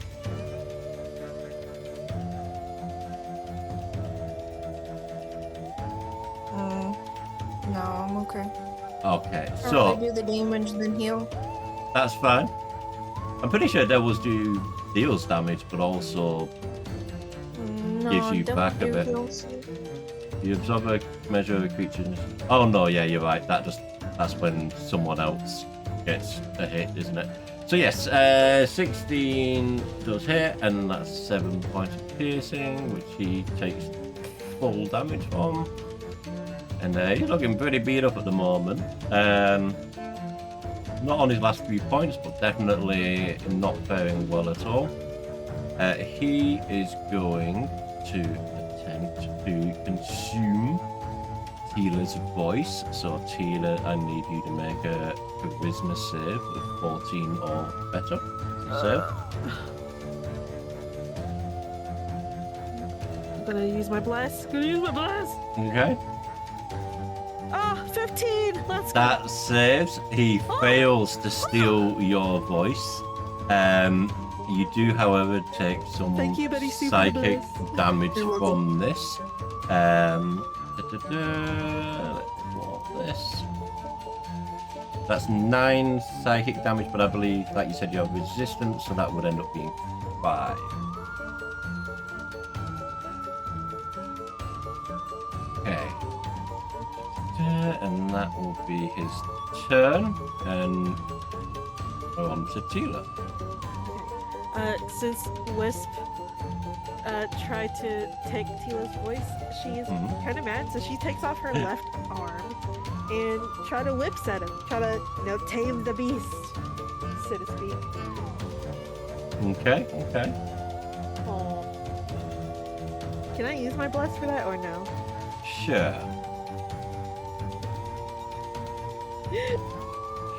That doesn't hit.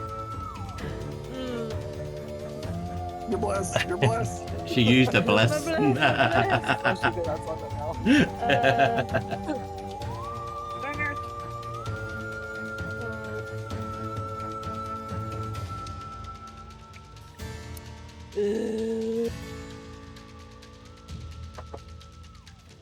Dang it, I should have used my hunter's mark. That's it. That's it. That's your turn. Okay. I will step away for a minute. My cat is bugging me. No problem. Ember, we're on to you. You will need to make a saving throw. Because you've been downed, you won't have the fighting condition because it downed you. So all you need to do is death.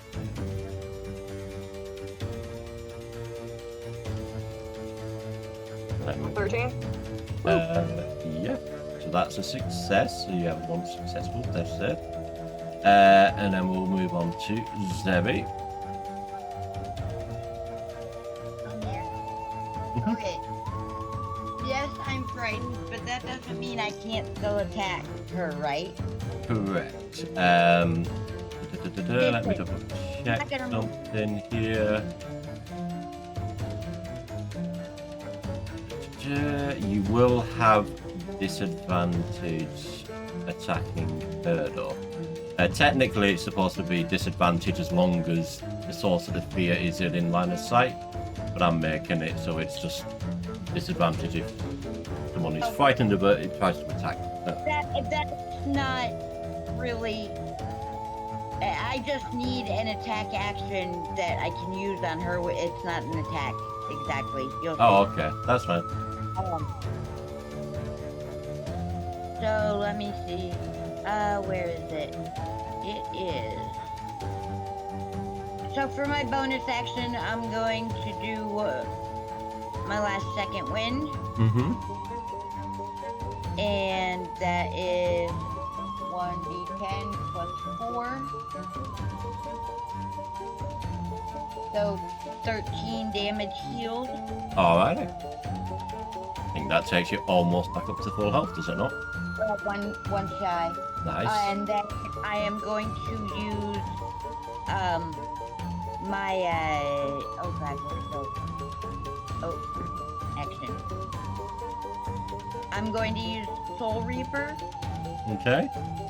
and that's my attack action. Okay. I call forth ghostly hands on Vesla, Okay.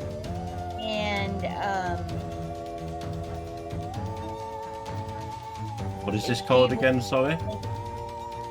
it is a Death Knight Soul Reaper. Ah, right. Yeah. Oh. Okay. So. Need to make a DC strength save. She needs to make a strength save. A 12, yeah. She needs to make a 12 or better strength save. Okie dokie. Let me roll that for her. And it's She really gets bad. a 16. Well, fuck. Okay, well, still. On a failed, on a success, it will take half as much. And what are my other die? What are they? Are they a D4? D6s. You have 4 Okay. D6s at level 3. It will be a D6 plus 2. Okay. Well, 3, so she'll take 1 damage. I'm confused. Or no, half. Basically, she is taking half. So you roll your D6, add whatever you add on to it, and then tell me what that is, and I'll take half. 1 plus 2 is 3. Okay. So half. So half would be 2, because we round up. Okay. So Oh, she round takes up. 2 points of damage from that. Alrighty, so yep, she takes the 2 points of damage from that. Necrotic damage. That's fine, yeah. Okay. And that will be her turn. Alrighty, we're now on to Betty Sue. Okay. Trying to debate. This hooded figure hasn't moved yet, has she? Say again? The hooded figure hasn't moved at all. No, the hooded figure is just kind of stood there, its back towards all of you, as if it has no knowledge or, perception that anyone is there, and it's still just kind of making those same unnatural movements that it was previously. Okay. Honestly, I don't think I want to need to do anything else with all this, so I wanted to come over to Ember. Okay. And cast Cure Wounds Okay. to get her back up. Very nice. That'll be 15 health. Very nice. Wait, don't I get a fear save? Sorry.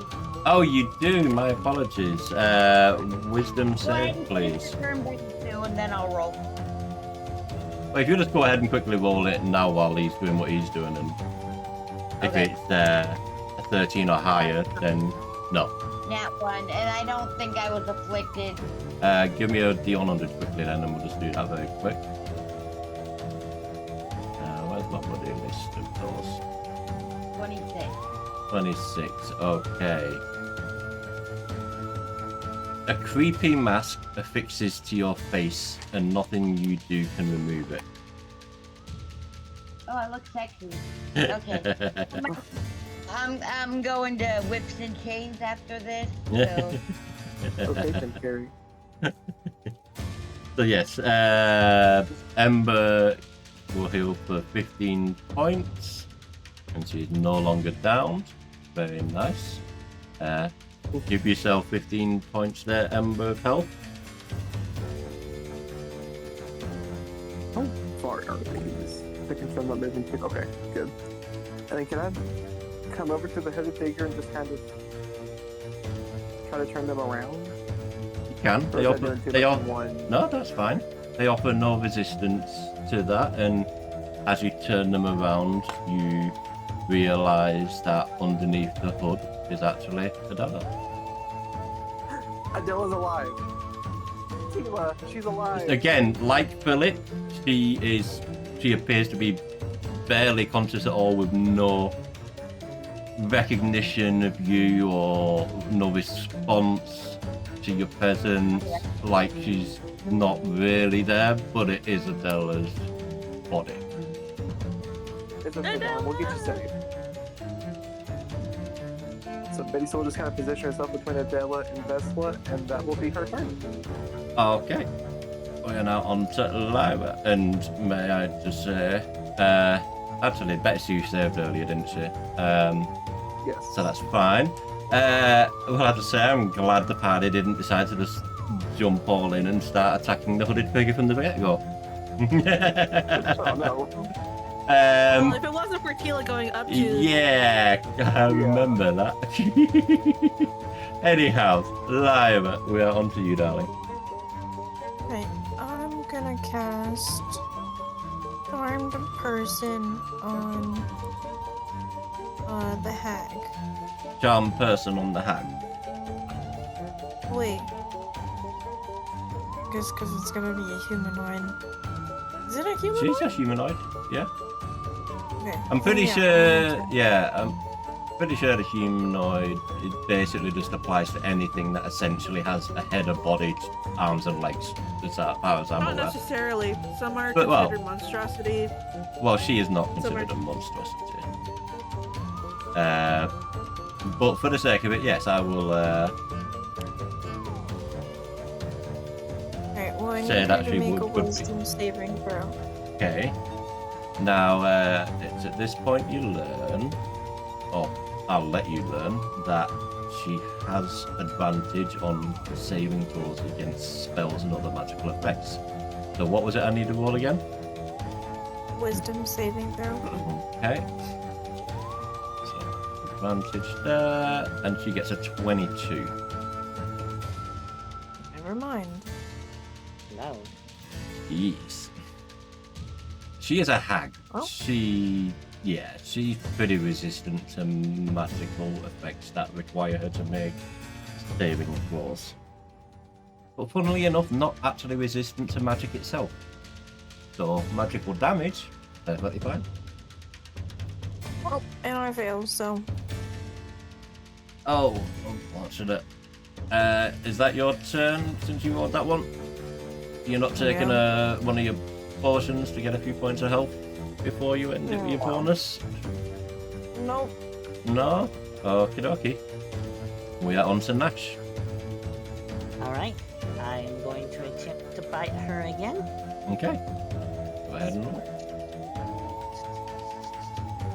Nat 20. Very nice. Alright, I'm going to roll for damage. 1d10 plus 2. Wow. Damn. 3, which would be a 6. Oh, 6 points. So you successfully bite her, but you feel if you've it's a nat forgotten. 20, you need to do that twice. That was it double. It was 3 total. Oh. And yeah. Yeah. I load the lowest possible on that nat. So 6 total, did you say? Yes. Okay. So yes, you make a clean bite against her, but it doesn't feel like it's doing too much damage. You wonder to yourself if you've put your dentures in this morning. Okay. She is also grappled right now. Okay, so she And has restrained. the grappled and restrained conditions. Okay. So let me remind myself what those do. So grappled, 0 speed, disadvantage against anyone other than the grappler, which honestly is fine because I plan to have her attack you anyway. And then you said restrained as well, was it? Yes. Okay, so attack rolls against her have advantage. Okay. That's right, and her attack rolls have disadvantage, I believe. Okay, is that your turn? I'm actually going to take both of us into this corner over here. Okay. oh. Okay. Interesting. Nobody puts Interesting. Vezla in the corner. And then, is everyone up? How's health-wise? Who's worse off right now? Lyra's 1, I think, isn't she? Lyra is on 1 HP at the moment. Yeah. Everyone else Okay. is like 13 and above. So for Oh my no, sorry, bonus 11 and action- above. Steelers at 11. For my bonus action, I will use my little effigy there to heal Lyra for... Okay, 2 points of healing. Okay. Give her a little cushion. And that's my turn. Wait, who? Lyra, You, Lyra. yes. Me? 2 Yes. points of health. Yeah. Oh, I'm sorry, Serenity. I forgot. I am also going to use my special action, Colin, Okay. when I Alright. did that damage to her, and That's do an extra 1d12 necrotic. Okay. Roll that d12 for necrotic. Okay, 10. Alright, so that it's would be a 10. I another don't know. I 10. don't think that's doubled for the nat 20. I think that's that's Yeah, I double. don't think that is. I think that's just separate damage, isn't it? Yeah. Vezla, with your attacks and grapple, is looking pretty blooded at this point. Is that your turn? Yeah, I'm just going to munch on her little bones. Maybe got her by the nose. I don't know. Vezla is going to attack you, Nash, and she's going to multi-attack against you. She's going to start with a bite attack. Now she does this at disadvantage because of your grapple on her. And But the grappler say again.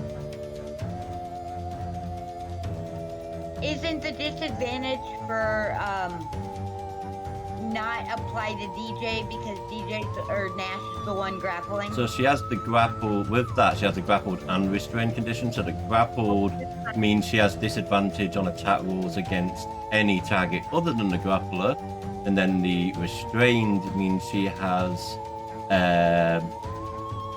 straight up disadvantage on her attack rolls. So that would include against the grappler, and then advantage for everyone else who is attacking her.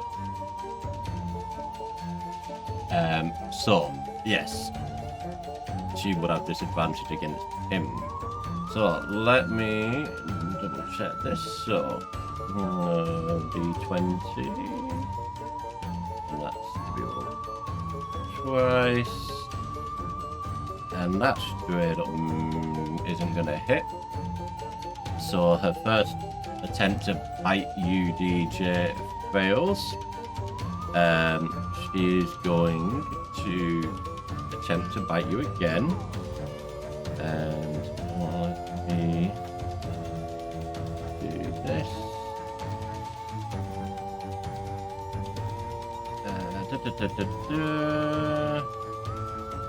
That's a disadvantage, so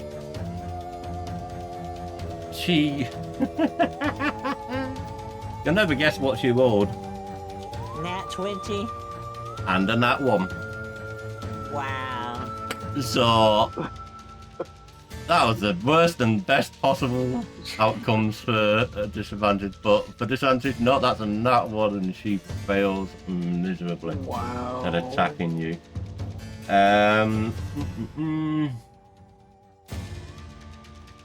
She is, however, going to use her bonus action to shapeshift into a tiny weasel again, which, for the sake of this grapple, I'm going to say allows her to escape the grapple and move away without provoking opportunity.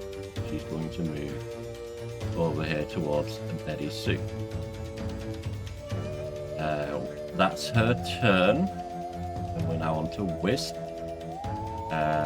Wisp is going to... He's going to multi-attack with his claws against Tila, so let me roll for him. So his first claw attack is going to be a dirty 20 to hit. That's going to be 7 slashing, 4 psychic. Oh, she's down. Tila is down. Oh, you got there before I did. He's going to turn his attention to Lyra since she's the one right next to him. I was gonna say I'm down. I mean, he hasn't rolled yet. Hang in there, Yeah, you're down. It was a 20, a dirty 20. Yeah. I don't even need to roll the damage on that And how one. many points? I didn't roll for the damage, but we'll roll it. Let's have a look. That'd been 19 points of damage in total, so you have more than 18 health total, so that isn't an instant kill. Because the instant kill is your remaining health plus your total health. If the damage is more than those combined, then it's an instant death. That concludes his turn. Healer. That will also remove any fear effects on anyone. If you're down, we'll say that just removes any fear you have. Wait, so Lyra's dead? No, she's just down. Oh. Because she has... 30? Yeah, Okay. 30 health points total. So he would have needed to roll a 31 on damage for it to have been an instant kill. Because you have 1 point of health plus total health. That would be the instant kill, but no. He's just down. But what I'm saying is, anyone who had fear, if you go down, that will remove the fear. Because you're knocked out. So what really are you afraid of at that point? Tila, death saving throw, please.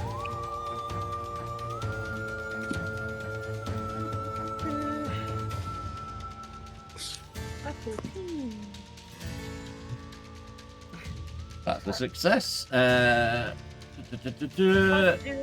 Private. Next is Ember. What's that about private? Didn't you want the saves to be private, or was that No. Eric? I think that was someone. I think that was an That was me. RA campaign. Okay. I don't require the save to be private or not. So we're on to Ember. Alright, I'm going to run up to the wisp. Mm-hmm. 15, 20. Place myself right here. I'm going to use my great axe. Okay. Great sword or your great axe? Great sword, sorry. Yeah. Just double checking if you'd swap your weapons out. She took mine. I borrowed it. I'm so confused. Sorry, give me 1 second. I was trying to cook food, and so I did not put my health in. No, you're okay. So I'm basically a walking dead person at this point. Oh yeah, because you took damage, didn't you?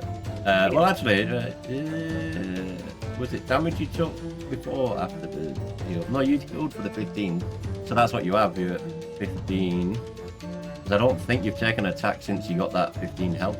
No, I have no. No, so yeah, you're okay. You're at 15 health. Yeah. But yeah, go ahead and roll a hit if you're attacking him with your sword. Yeah.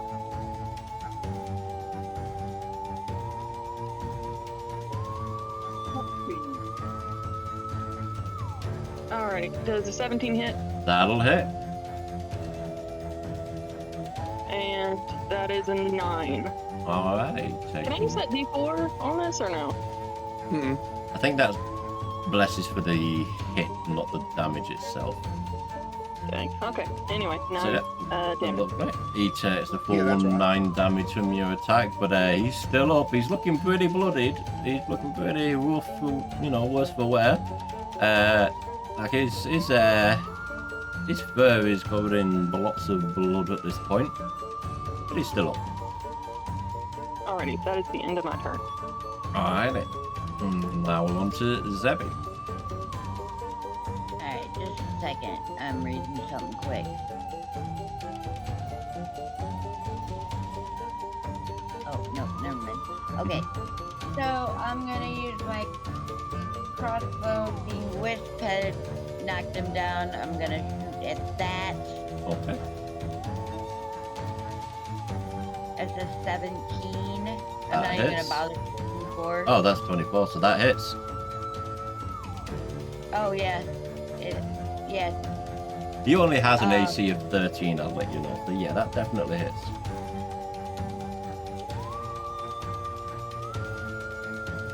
Four points of damage. Alright, so you fire your crossbow bolt at him, and your crossbow strikes him cleanly in the rump. And now it's got an owl, a bolt sticking out of his butt. Perfect. Mhm. And that, there's not much more I can do right now, so yeah. Okay. Now on to Betty Sue. Okay, Betty Sue's going to come over to Vesla and she's going to start whacking with her staff. Okay. 11 to hit. That will not hit. Okay, that whiffs. So she's going to try one more time. Mhm. 14 to hit. 14 will not hit either. Good lord. So They're going to be you useful. so you struck Vesla twice, but your attacks kind of go wide and miss the mark on her. Is that your turn? Or do you have anything more you're looking to do here? I'll use my final spell slot to cast Healing Word Okay. on Tila Lyra, who wants it more.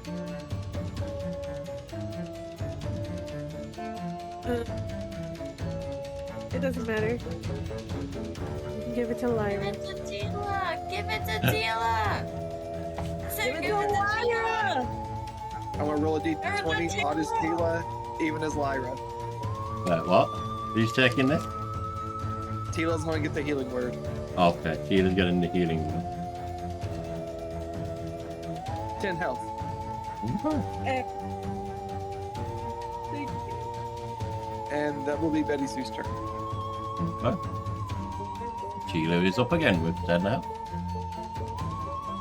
Lyra has already rolled her death save with 17, which succeeds. Let me check something here quickly, one moment. So, yeah, on to Nash. What is Serenity. Nash doing? We forgot to roll for my fear. Oh, did we? My mistake, sorry. I have a hard time keeping track of those things. Go ahead and roll for me, Zebby. 13. That succeeds. You are no longer feared, and you no longer consider your allies to be enemies. Right. Maybe a little above table. Wait, is Vesla still a weasel? No, so she transforms into a weasel and then moves without provoking opportunity, but on arrival at wherever she wants to go, she reverts back to her full-on hag form. Okay. Well, I'm gonna run up and munch her again.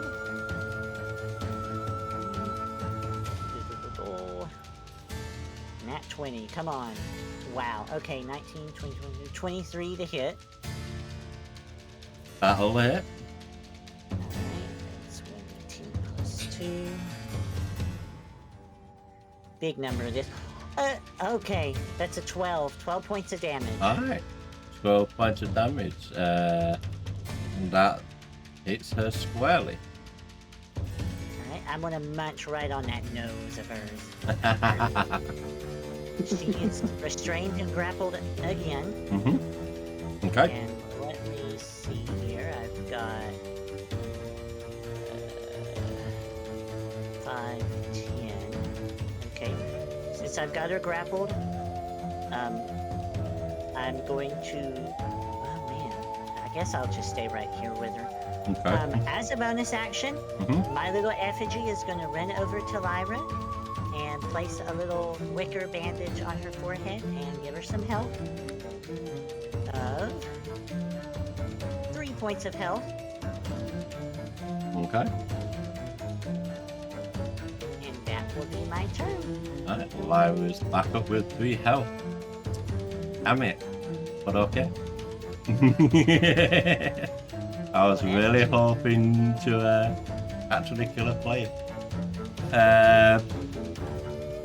Okay, so if that's your turn, we are on to Vesla. I'm gonna roll her d6 to see if she gets her waking terrors back. Bear with me. She does not. Lucky you guys. So instead, she is going to multi-attack. Let me just double check this here.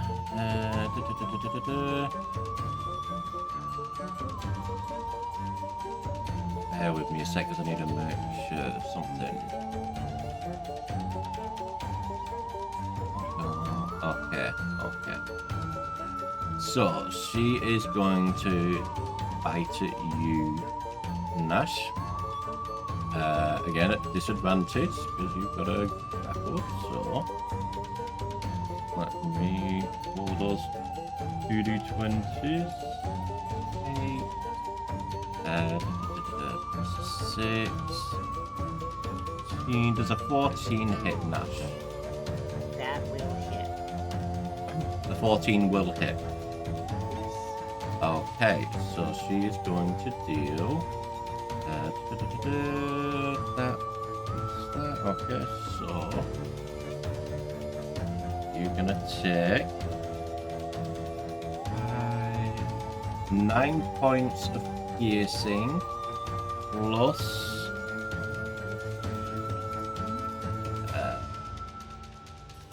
13 points of psychic. Ooh, okay. Nash is down. Alright. Which, of course, would So- mean she's no longer grappled. I fall down and He's become Nash Potato. I bite first. I'm Nash potato. I like it. Back to Nash form. Nash potato. Vesla I've is. been waiting to say that for so long. An embarrassingly long time. Vesla, Pumpkin pie being filling. the cruel hag that she is rather annoyed at this point at Nash grappling her, not once, but twice. And so she's going to follow through with her multi-attack with a second attack on Nash. Okay. So, Oh. because you are now down, she's going to get this with advantage, which is, let me do my math here, a dirty 25. And that will hit. And then you will, well, actually this will only matter if the damage total is more than your max health. And so let me roll it just to double check if that is the case, although I don't think it is with the numbers I'm seeing here. 6 plus 21. No, that's not going to be your full health. So it doesn't instantly kill you, but it does mean you will need to add 2 fails to your death saves. Oh my god. All right. That concludes her turn. Wisp. So let's have a look at what our Wisp is going to do here. Wisp is going to make 2 claw attacks. And I'm going to roll, because I don't know which of you to hit at the moment, so I'm going to roll a d6, and if it's 1, 2, or 3, it's going to be Lyra, and if it's 4, 5, or 6, it'll be... No, actually, no. 1, 2 for Lyra, 3, 4 for Ember, 5, 6 for Keeler. That's a 1, so it's attacking Lyra. So it's first attack against Lyra, and I'll do that for its second attack actually as well. There's a 19 to hit.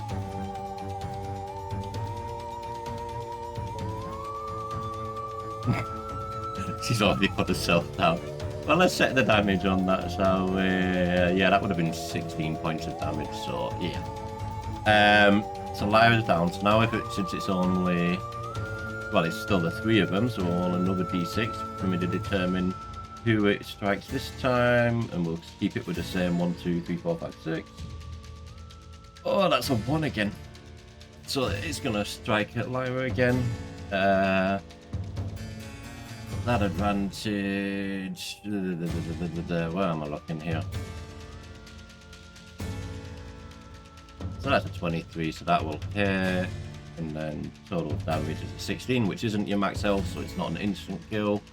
But you do need to add 2 fails to the death save. It is going to use its bonus action to teleport. And it is going to teleport over towards Vesla and Betty.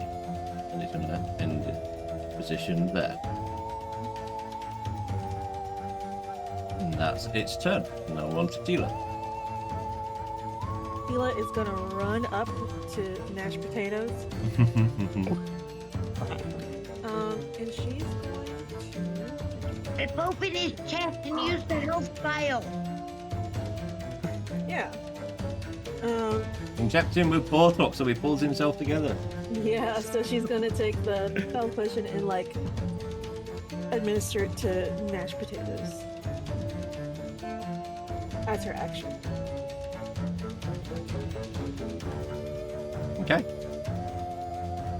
So that would be, as an action, that would be the full possible amount. Woohoo! I'll erase that out of my inventory. That's what? 10 points of health. Right. I jump back up. Good job. Alright, and then as her bonus action, she's going to use her Omen of Doom and call upon the Grim again. Okay. He's back, boy. He's back. He's let going me. to appear. Oh, there you go. Yeah. Put him where He's you going want to him. appear right in between Adela and Wisp. Okay. That is Tila's turn. So, Oh, let's remove that black border from Nash since he's. Oh, pull up his stuff again. Alright. Rim.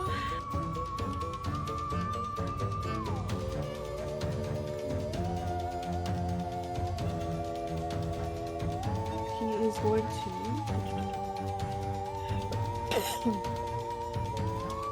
use Ominous Rend mhm. on Wisp. So, what is that? What is it? 20 plus 3. Ugh, 11. 11. 11 does not hit if that's the water hit. No. Does not hit then. Ooh, okay. He's there though. He's there though. Is that your turn? Uh-huh. Okay, and we're on to Ember. I believe Ember at the end of the turn will need to make the wisdom save because she, I believe, is still frightened if I'm not mistaken. I thought I went down. When did I get frightened over? Oh no, you did, yeah, and that removed it. My mistake, my mistake. Yep, you're right. Ignore me. So yes, what is our Ember doing here?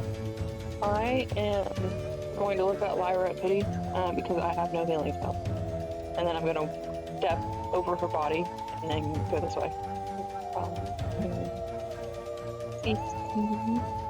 And I'm going to chill in front of Wisp. Okay. And then I'm going to hit it with my great sword. Oh, you can still help me up. You don't have to have a healing spell to help me up. That's a nat 20. No, I'm already over here. It uses your action. I'm sorry. 18 points, and that's against Wisp, right? What? That's against Wisp, correct? Yes, that Yes. is against Wisp. That defeats Wisp. He, as your greatsword strikes him, his body kind of spins on the spot, almost ethereal-like, as it fades in a slow wisp of black smoke, and the last bits you see as he disappears from this world is his bright yellow eyes and his large crooked grin just lingering before disappearing with him. Very much if you think of Alice in Wonderland, the Cheshire Cat, how his eyes and smile kind of linger after his body disappears. Yeah, very much like that. So you defeated Wisp. Good job. I shake my head in approval, and that's the end of my turn. Alright, we're on to Zebby. That is going to go and use her action.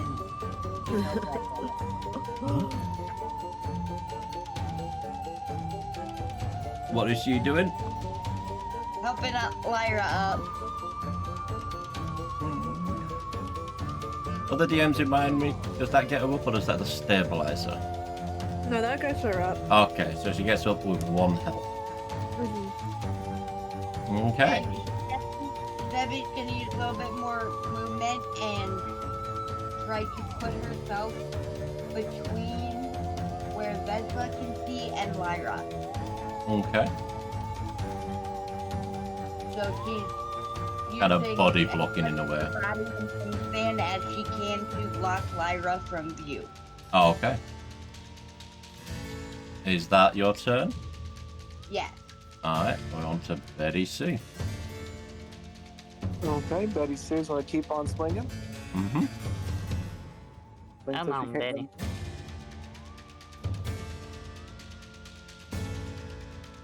18 to hit. That will hit. Great. That will be 7 bludgeoning damage Okay. That, yeah. on top of 1 piercing. Okay. 7 bludgeoning and 1 piercing for 8 in total.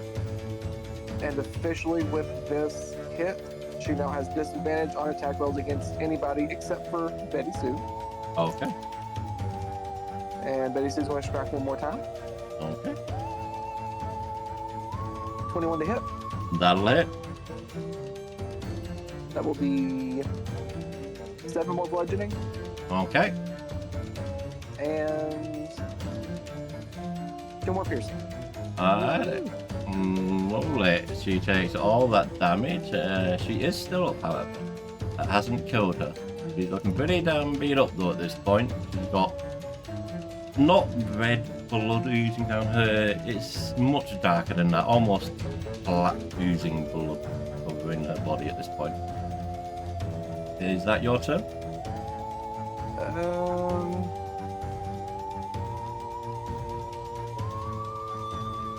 Yeah, that'll be her turn. Well, she'll get kind of like more in between Nash and Vesla as much as she can squeeze in there Okay. to force Vesla to see if she can force Vesla to strike for instead of Nash I get you. to keep him up. Yeah. Alright, and so that's your turn then, yeah? And that'll be mine. Okay. So on to Lyra.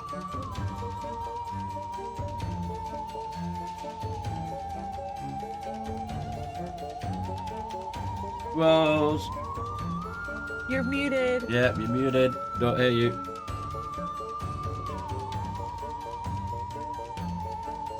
Whoops. Welcome back. Finish her off, Rose. Lyra appreciates Zebby, and while she appreciates the body block, she's not gonna just Sit there and stand take around it. and attack. So she's gonna come over here and she's gonna hit her right in Okay. the face with her dagger. Okay. Roll to hit. A 4 or is that an 18? I can't see. That was a 4, so it's a 9 total. Oh. So that would not hit, Is there even with any anticlimactic? blessing. I don't have the bless, so Ah, right. so it's just gonna stand there awkwardly. I'm assuming is that the end of your turn? Yeah. Okay, and what's a Nash?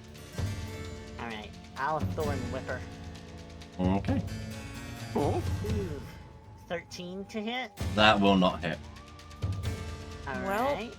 And then as a bonus action, once more, I'll have my little effigy run over to Lyra and place a little wicker bandage on her foot, and that will heal her for 5 points of healing. Okay. 5 more points of health for down Lyra. again? No, you just got the. You're down again. Anything more from our Nash? That's my turn. We are now on to Resla. I'm going to roll her d6 to see if she gets her ability back, and she does not. She is going to.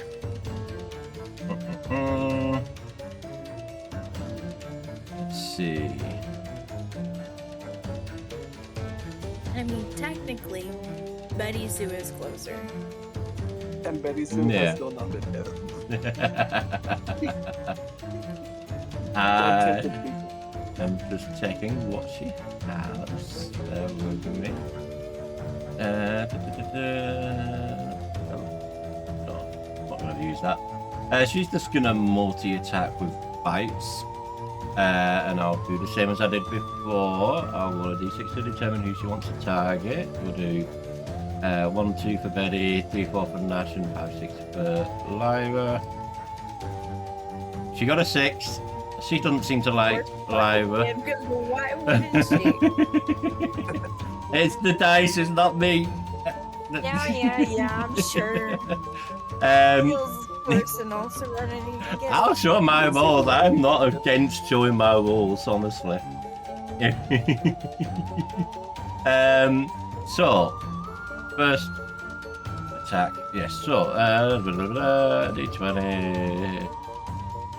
That plus that is not going to hit, so that misses you. So your dice are not hating you, they're just not loving you either. Roll the d6. I need to shut my mouth, mate, because that's another 6. So she's going to attempt to attack Lyra again. Oh. And that's a nat 1. So instead of hitting Lyra, she's instead. Let me do this one. Okay.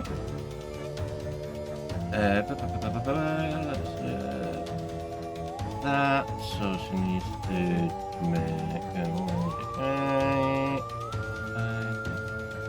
So instead, and I rolled a d4 to determine this, Betty Sue is going to take 9 points of piercing damage plus And there's no save for that? no, plus 10 points of psychic damage. Okay, Betty Sue is down, however, because she hit me, she now takes 1d8 of piercing damage as far as my bramble mark. Okay, roll the d8 for me. Well, she takes 1 Takes 1 damage on that. Okay, she can live with that. Barely, she can barely live with it. She's yeah. And that will be her turn. And it's now on to I Tila. just wants to kill this fucker. Everyone wants to be the one to do it. Hey, my little effigy will keep healing you. Till we get this killing blow. Tila, we are on you, darling. Oh, the boss is gone. Hey, Whenever you want to take a look, I also Hey, DM'd bye-bye. you too. Oh, did you? Let me have a look at that. Yeah. But it's about what what you had asked me earlier. That you can decide after session or mid session. I don't care. Oh, okay, I get you. But yeah, that's fine. We'll leave it as it is for now. But Okay. you go ahead and do what you're wanting to do as Tila. She's going to take a few steps back, and she's going to return her left arm back to her socket, and she's going to take her left leg out. Oh, we've been unblessed. Okay. And she's going to use her longbow at Vesla Okay. Roll to for hit a that. 27. That will hit. It was a damage roll. That'll be 9 points of piercing. Okay. So you shoot at Vesla and it lands squarely in her chest. And she is defeated. Bear with me a second here. And she like jumps on her one leg. So, as this strike hits, defeating Vesla Browntooth's eyes fill with a sudden realization mixed with terror and rage as she draws her final breath, whispering out, "Sisters," before collapsing into a pile of human teeth. Suddenly, the crooked house begins to shake and creak. With the terrible crunching of breaking wood and creaking nails, the house takes on a new shape that is still crooked, but vastly less so. The years of despair fade, and its new form is a manor home fit for the Duskenwalds. And with that, you have defeated the Vesla Browntooth. Good job, everybody. Tila returns her leg back, and then she like runs over to Adela. Debbie's gonna go check on Philip. Philip and Adela, as you're both checking on them, appear to be in no immediate danger. They are still, however, fairly conscious, not really giving any kind of response to anyone's presence. Debbie is to untie Philip's hands and try to get him as comfortable on the ground as she can. Is Betty Sue up? Yeah, Lyra's gonna Or pick she's you still up. down? Lyra, Betty Sue is Lyra- technically still Lyra's down gonna right offer now. you a hand.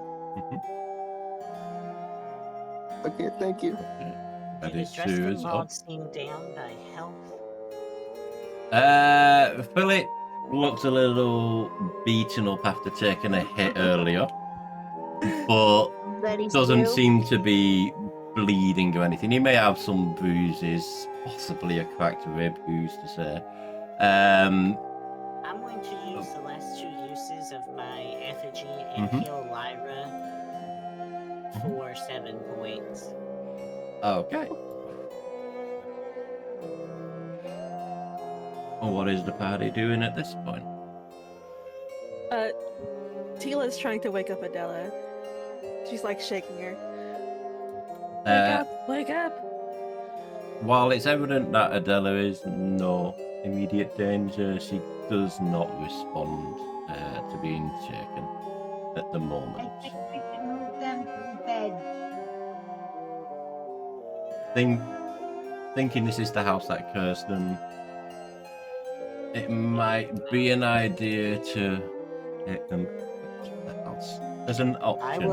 As an option. I'll come over, I'll scoop Tila up and hang her, and then I'll summon some vines from my hand, and Adela will hang from her feet. I'm just tall enough, I don't think her head will hit the floor, so she'll hang from me. So will she hit the stairs on the way down? Yeah, I'll have to lift her up just a bit so she doesn't bonk herself. Yeah, that's a good idea. Philip is in the same basic situation here. I will say though, however, that with Vesla's defeat, Adela's strange, unnatural movements have ceased.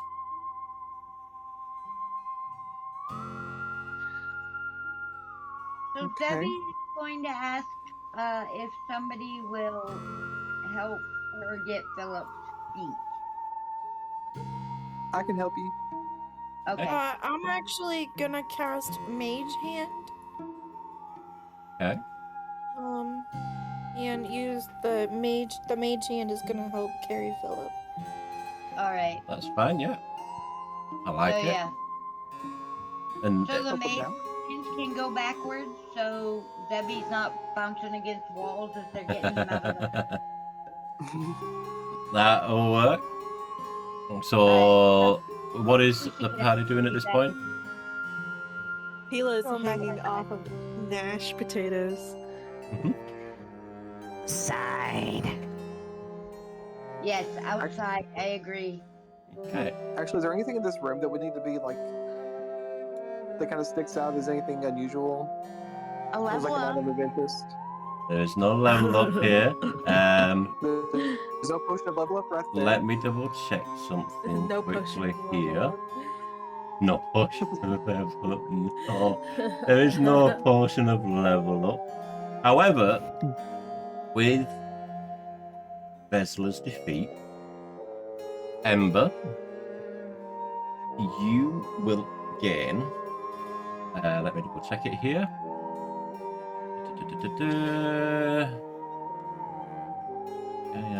You receive 3 twists of fate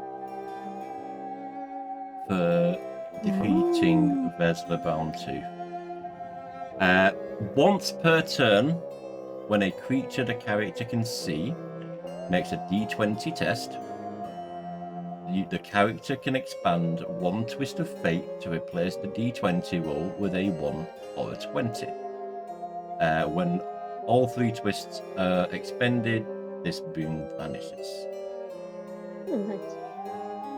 This, I will let you know, is a result of getting the moon card during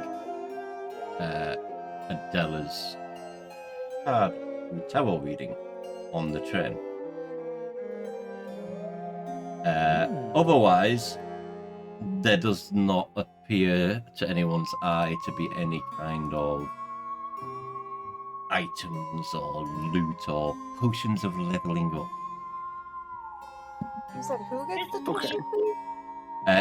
Ember gets the 3 twists of fate because during Adela's tarot reading, she got the moon card, which gives her 3 twists of fate should Vesla have been defeated, which she was. Okay. At this point, am I assuming right that the party is moving to take them out? Okay. Lyra, as you move past, let me just ping it, this table on your way out, a voice dry like parchment rubbing together whispers directly into your mind. Stop. You see them. The jagged turns, the weeping geometry. Vesla was a crude instrument, but her intent was exquisite. You recognize this as the voice of the entity in the flask you carry with you. And it is bringing your attention to some magical symbols that have been carved into the table. Now, while most of these symbols are mostly gibberish that you don't understand, you do also notice that there is some scratchings on the table. And let me just find it here, bear with me. Yes. You notice in common writing, 2 names are scratched into the table. Stenoga Blackstinger and Golub Greygullet, who, as the scratching seem to indicate, are Vesla's sisters. The entity in the flask, however, is primarily bringing your attention to a string of strange runes and magical symbols. It presses itself up against its glass, its form a shifting mass of eyes and smoke. It's so magic, the architecture of the breath itself. The hag didn't just brew poisons here, she was trying to cage the anima. She failed, of course. She lacked the vessel. She lacked me. Set me down, right there on the table. Use your dagger. Trace those exact lines into the surface of my container. Don't worry, this glass won't break.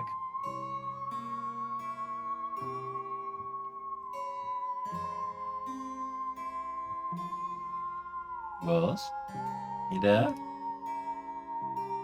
Oh, you were talking to me? Yeah, this is the entity. This is the entity in the glass vessel that you have been carrying with you, speaking into your mind, bringing your attention to the symbols, and it's asking you to trace the symbols you see on the table onto its container with your knife. That's kind of suspicious, but I guess I'm gonna do it. I have a feeling this is gonna summon 2 more hags, but it's fine. We'll just do it. Alright. So you take out your knife and you start etching into the glass container the exact symbols that you see on the table. And no hags appear. In your voice again, sorry, not in your voice. In your mind, you again hear the entity as you finish scratching those symbols into its container tell you, good. Now all we need is blood, Lyra. The essence is the map, but blood is the fuel. Etch the glass, prepare the cage, and then we must find a suitable source of life to wake it up. And with that, the entity falls quiet again.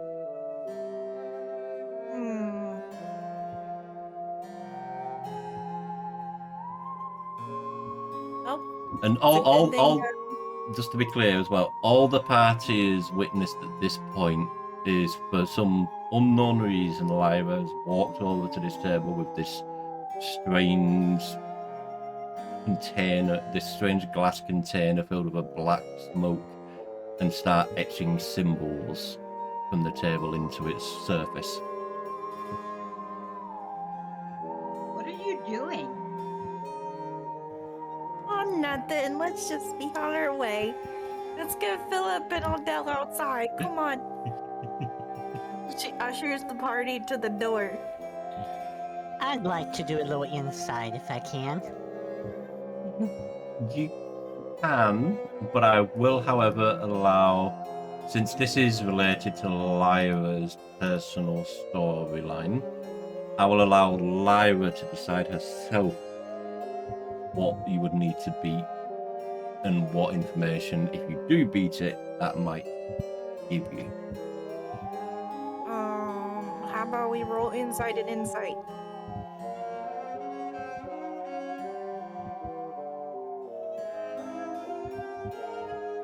So there's competing insights. Whoever Yeah. wins is the high roll. Oh, sure. Alright.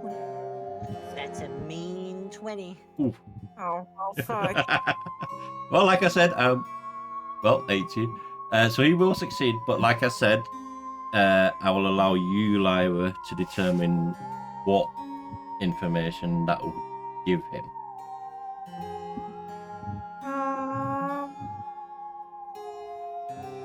I don't know. You don't know? Okay. Do you want me to decide for that? Yeah. Okay. For that insight, the only information you glean from this, Nash, is that Lyra was fixated upon this glass container of smoke, and you could almost swear that for a moment it felt as though the thing inside could possibly be alive.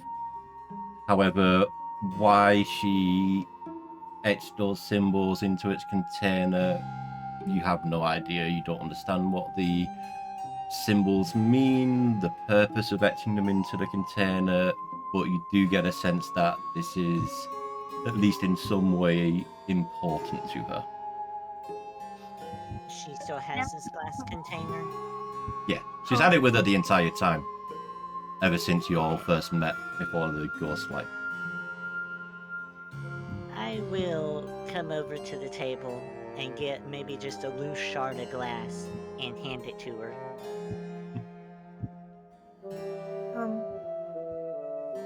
Thanks. Welcome. She kind of takes the glass shard. Not sure what to do with it, but she just kind of stands there and holds it. So the party is moving at this point. Did you say you were taking the Tuscan Wards out of the manor? Yes. Okay. So the party, yes, successfully navigates the house with Philip and Adela in tow as you pass through the house. It's bright, it's clean, nothing seems to be crooked or out of place. It looks like a manor that you would consider fit for people of Philip and Adela's standing. And then you arrive outside the front of the house. Let me just pull up the map again here. I think I need to actually add Philip and Adela's tokens back in here as well, so 1 second. Doink, doink. As you exit the house, throughout bringing them through the house, you've noticed that Philip and Adela have both been slowly regaining consciousness, and after being outside for a few minutes, they both seem to fully come to their senses and look quite confused. Adela takes a deep breath of the cool country air that is now around you. You notice that the storm clouds you saw previously that were blotting out the light in the sky have all vanished, and from the outward appearance of the crooked house, it does appear like it did before you got close to it. So crooked, but reasonably nice. Definitely not the twisted, nightmarish kind of crooked that it became after you approached it.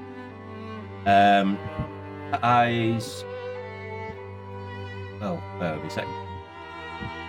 Her eyes finally losing that distant, glassy sheen. Thank you, truly. I could feel the spirits of this place boiling while we were in there. First I thought because of me, but no. I think it's because of that vessel and what she was doing here. She wasn't just hiding in that house, she was using it like a needle to drain him. With him, she's referring to Philip. She wanted the power of the Lord, and she didn't care if she left him in a hollow shell to get it. I could feel his strength slipping every time I tried to reach out to him. It was targeted, cruel, very nearly worked. He got there just in time.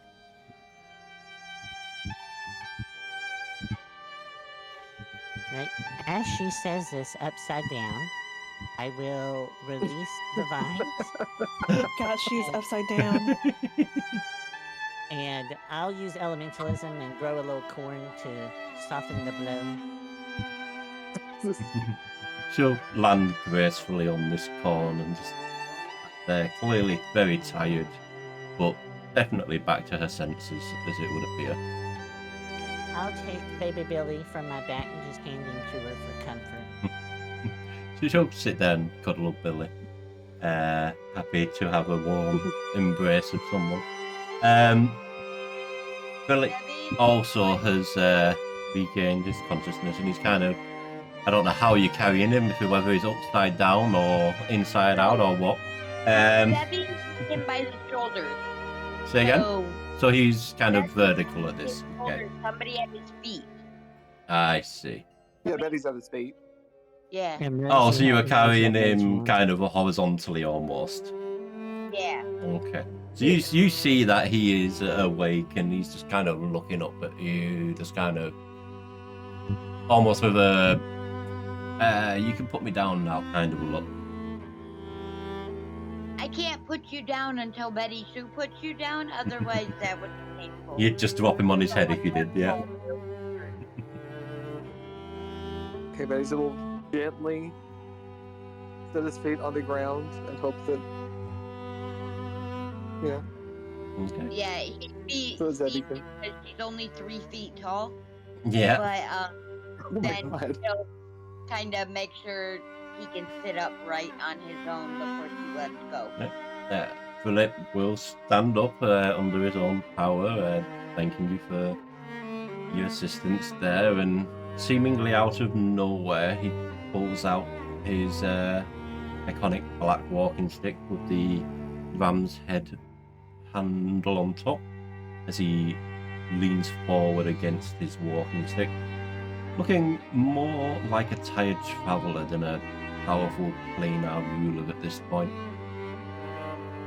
He pulls out... actually, no, not that bit. She's right, he says, overhearing what Adela has just said. My throne didn't mean much while I was teetering on the edge of life. Look, I know I'm supposed to be the big man in charge around this whole place, but right now, I just want a chair that doesn't move and a drink that doesn't taste like swamp water. Here, he pulls out from his waistcoat a bag of gold and tosses it to Zebby, being the person closest to him at this moment. Where was I? Gold for each of you. Consider it a thanks for not letting me or my precious Adela die in that attic. As he says this, he kind of moves himself a little over towards Adela and places one hand on her shoulder as she's sat down on the corn. Does he also have me? Okay, never mind. No, you're okay. Question answered. Bear with me a moment. With the gold equally. Yes, so equally split, that would be 75 gold pieces each. Ooh. As you count this out and divide it amongst yourself, he's just kind of looking up towards Dustinvold Manor, rising up above you all in the background. How many did you say? 75 gold 75. piece each. Each. Yes. He gestures vaguely towards the crooked house above you all. The mayor gave us that place as a gift. Clearly he didn't check the attic for hags. I think I'm going to actually stick around here for a while. Partly to make sure the curse is actually gone, and partly because I'm too stubborn to let a house beat me. Do yourself a favour. Head yourselves back to that Green Queen Inn for now. Get yourself a good bed, a hot meal, maybe fix your gear at the local shops. And just be people for a night. You've done enough hero work for one day. Just because of that Okay. house in there. Now, I will note at this point, it is quite late into the evening. You would consider it time-wise to probably be around the 10, 11, 12 o'clock time at night. And they are both very clearly very tired. With this as well, you do see the Jenkins coming up through the gate of the manor. Walter, Danny, and Gilly. Now, as you recall, Walter was using sign language previously. As they approach, Walter, with a massive grin on his face, says to the party, "How very fortuitous to see you all." What? Yes, that was my reaction too, but for reasons unknown to me, I appear to have my voice back. Nash will just sign back to him. Thank you. Well, what are you signing to him? We ran into some unforeseen and unfortunate circumstances, but thankfully we've rescued the Druskenwalds and successfully completed our quest. He's gonna give you a confused look. Rescued them? Did something happen? Everything seemed fine from out here. So I I'm going to hold my arms out to my side and make them go limp and shake, and that's the sign for hag. That's all I'm going to say. Okay. How very strange. We didn't know anything was going on. The only thing of interest to have happened since we last speak to you is me miraculously getting my voice back about 5 to 10 minutes ago. Other than that, Tell me something. everything has been peaceful in Wickamore. So from what they're saying, everything you have experienced since arriving at the crooked house, the house becoming more crooked, the storm outside, based on what they're saying, none of this has been seen or experienced by anyone outside of your party. Let me ask something, because I was asleep during when we first met them. Yeah. Were we given a time frame of when he was unable to speak? No, but he will let you know that it has been at least a year since he was last able to speak. When you became able to, did you lose a tooth? No. But it was, as he thinks about it, the only thing of significance he can recall about when he lost his voice was that for some reason that was also the day that a strange cat appeared.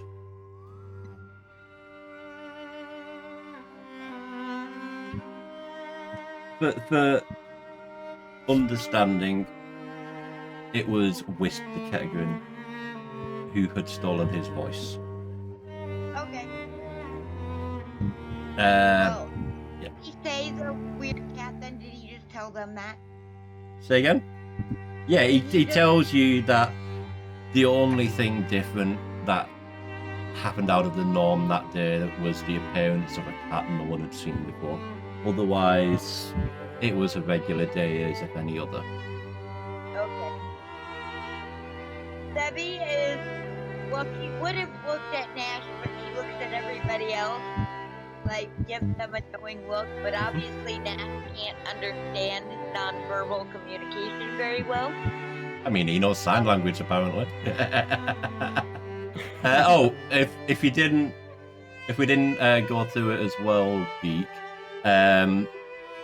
when your party met him and he started using sign language, that gave you a flash of memory where you realise you understand sign language as well. Yes, So, yeah, okay, cool. Just making sure that wasn't missed, because I know you wanted sign. I have been there, I wasn't surprised, you know. Yeah. Okay. What was that, sorry? I was showing the place where they were. Who these people even were. These are the Jenkins. It is Walter and Gilly Jenkins. They're married, and Danny, their daughter. They are the caretakers of their house. They're here to keep the house clean and see to the Duskenwald's needs while they're here. Yeah, And, it took me a long time. and then when you met them, they basically were going down to town to do some shopping for food for dinner. And yeah, they returned with you guys emerging from the House of the Duskenwalds, and they notice how tired Philip and Adela look, and Walter and Gilly, being who they are concerned, and they rush to Philip and Adela's sides, helping them, letting them know that their dinner will be served post haste, and if there is anything else the Duskenwalds need, they only need to call on them.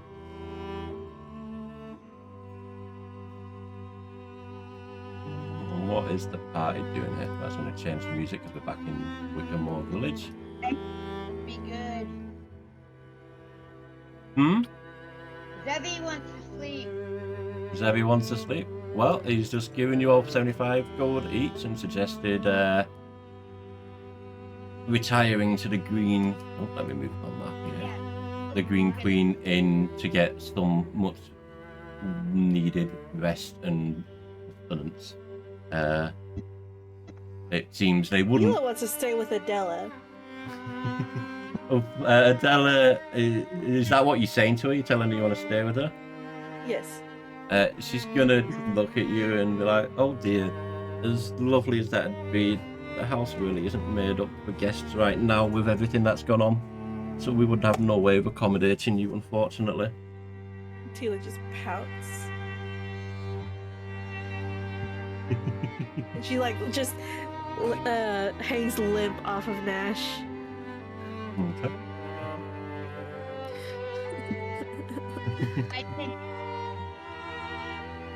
we head up to the inn. Will we be seeing you tomorrow? She speaks to the Dreskin now. Adela and Philip look towards you with that question, and they say, "I would imagine so. We definitely need a good night's rest. But provided we're sufficiently recovered, I would imagine we should see you at some point tomorrow. We will certainly be down to the village to meet the locals and take in what the village has to offer." Yeah. Okay. So Debbie's gonna urge everybody. She's gonna head to the inn, but she's gonna urge everybody to come with her. With this, Adela, Philip, and the Jenkins all make their way inside for the evening. Lyra kind of pats Tila on the head. She goes, "Come on, let's go get some sugar." There you go. Nash will rush with him. I was muted, sorry. Tila just like shakes at that. No sugar. Oh, is Geek moving with them? Oh, yeah, sorry. Yeah. No, you're good. So as you enter the village square, you actually do see a number of villagers just going about their evening. There's a couple who seem to be chatting on a porch on one end, and then just a couple of villagers heading out of the square, seemingly you would assume home for the evening. And then old Rusty, the not quite there old man you met on your way up to the Tuscan border stay is just kind of on his knees in front of the statue, cleaning away weeds and keeping the area around the statue tidy and neat.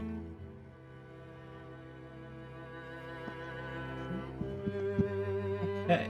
If everyone goes to the inn, Nash is going to take little Billy. I'll put him in my bed, tuck him in, and then I'll make sure everyone else is tucked nice and cozy in bed.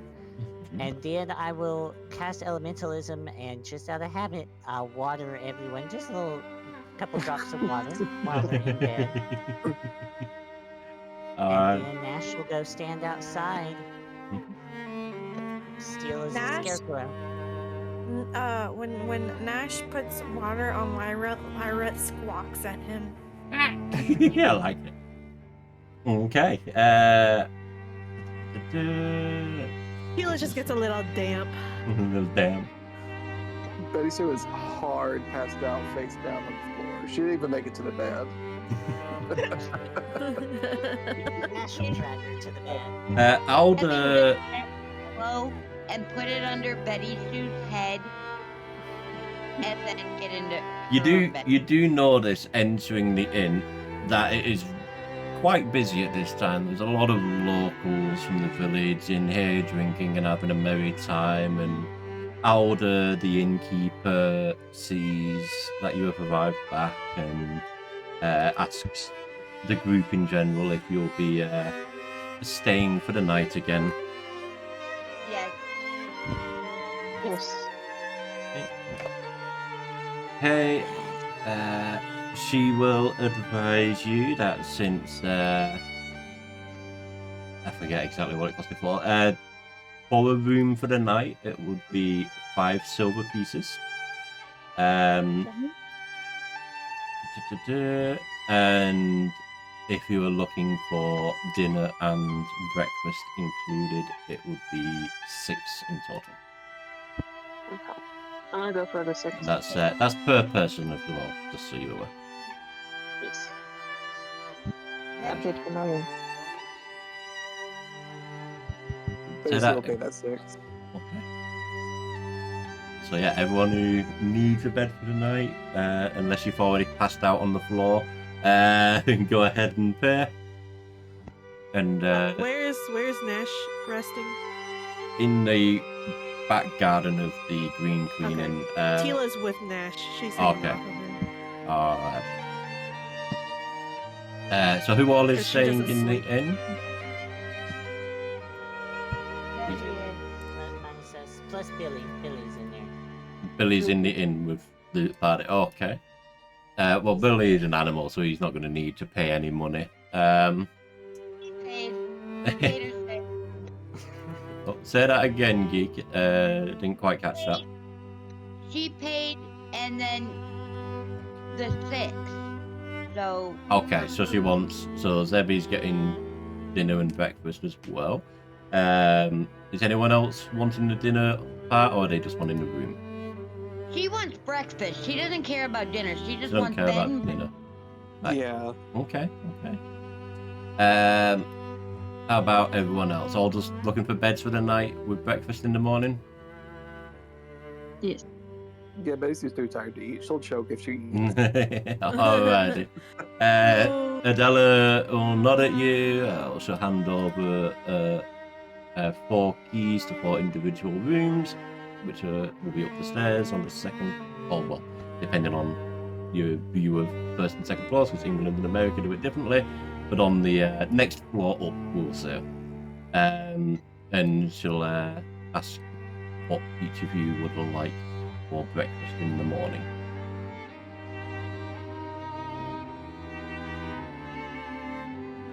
Eggs and toast. Eggs and toast. Fine. Classic. What was that? Geek? likewise. So it's doing what? Eggs and toast for all around? Yeah, we'll do eggs and toast. Alright, no Just problem. go for it. And Go yeah, for it. she'll say that's not a problem at all, and bids you all a No one's good going night. all out for this breakfast. No, they're really not. You could be having a full English or God knows what. But yeah, eggs and toast for all it is. So yeah, you all retire to your room after a very weary and tiresome day in Tuscan Lord Manor. She's not asking for more for breakfast. She just wants to go to bed. Yeah, no, that's where I was getting to. So everyone heads to bed, and you all get a great night's sleep, one that you feel you haven't had in 10 years. You feel wonderful after sleeping through the night. All of your aches and pains just fade away. One gets the long rest. Woo. Woo woo. I also sleep so amazingly and so awesome that I get a level up. No. So, I love the enthusiasm, but no, apologies. As I've explained to some people already, with the starting at level 3 and the level up in the first floor of the Crooked House, you are supposed to end the Crooked House after the fight at level 4, but I did give that to you early, knowing how rough the Crooked House can be. And then, as I've also can't stop said, the girl from trying. there you go. Certainly appreciate the effort and understand it. I've done it many times myself.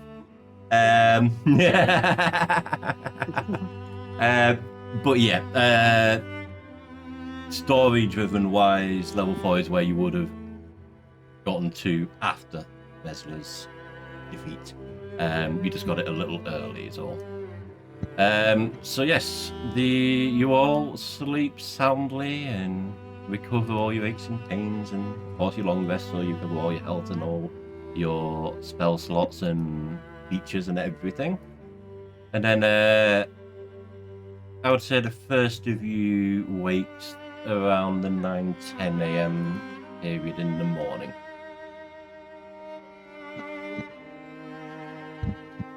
Okay.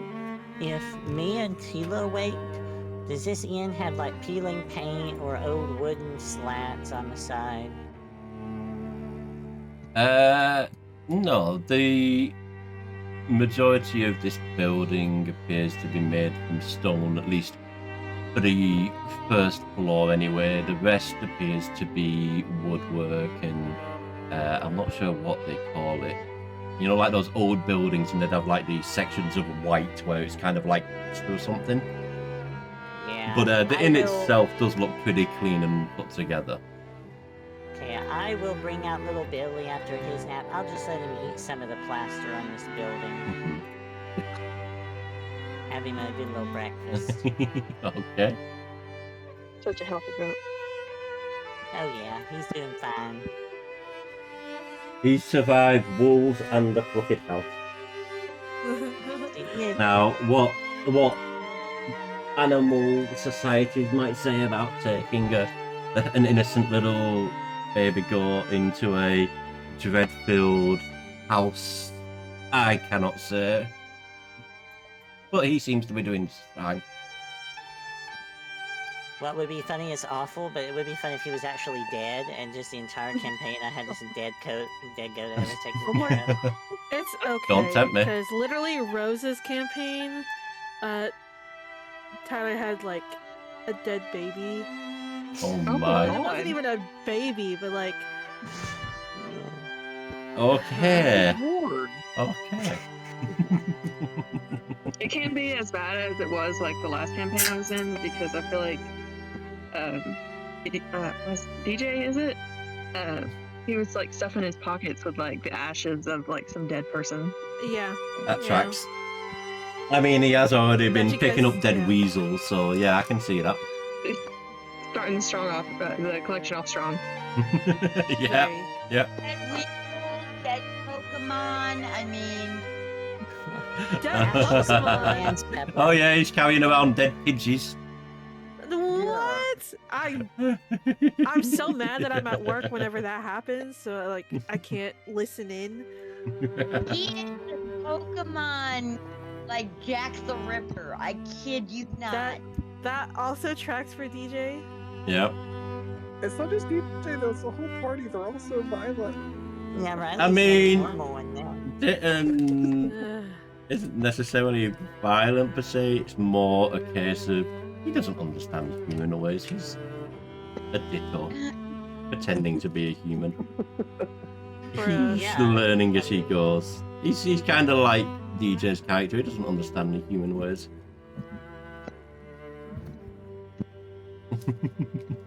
So yes, the party wakes up in the morning, a fresh day, alive, despite all attempts by the DM gods above, and very much happy that their wounds and fatigue have flicked away through their night's sleep. It is a new day in Wickermore Village. Adler, the innkeeper, is steadily cleaning the bar. Sorry, Alder, not Adler. Alder is steadily cleaning the bar.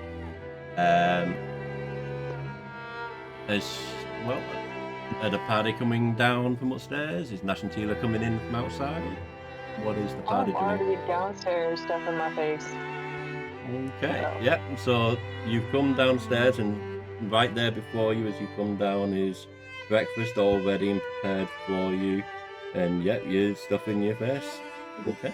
That's fine. What's reserved? What was that? Pete? I said I was going to eat breakfast. Okay. They're There's a lot of like, I don't know, interference noise coming from someone, so it's tricky. There's like a lot of wind, like where I'm at least. So it's No, Oh, it's- that could you're probably potentially be it, I don't know. Here. it made us. I think part of it is coming from Beach End as well, just because it's hard to hear at the moment for some reason. I don't know. Yeah, I think that is coming from your end, Geek, I think. I know. I said Okay. it's. Alright, like I said, it's hard to hear you, so. Alrighty. So, I'm assuming all the party who were upstairs have come down to eat, and Nash and Cheetah have come in and rejoined the party at this point. Mm-hmm. Okay. Hey. What do you do? I'll take Tila. I'll sit her on the bar. I'll take Billy. I'll sit him in my lap as I take a seat. Mhm. And I'll just look at the bartender. Howdy.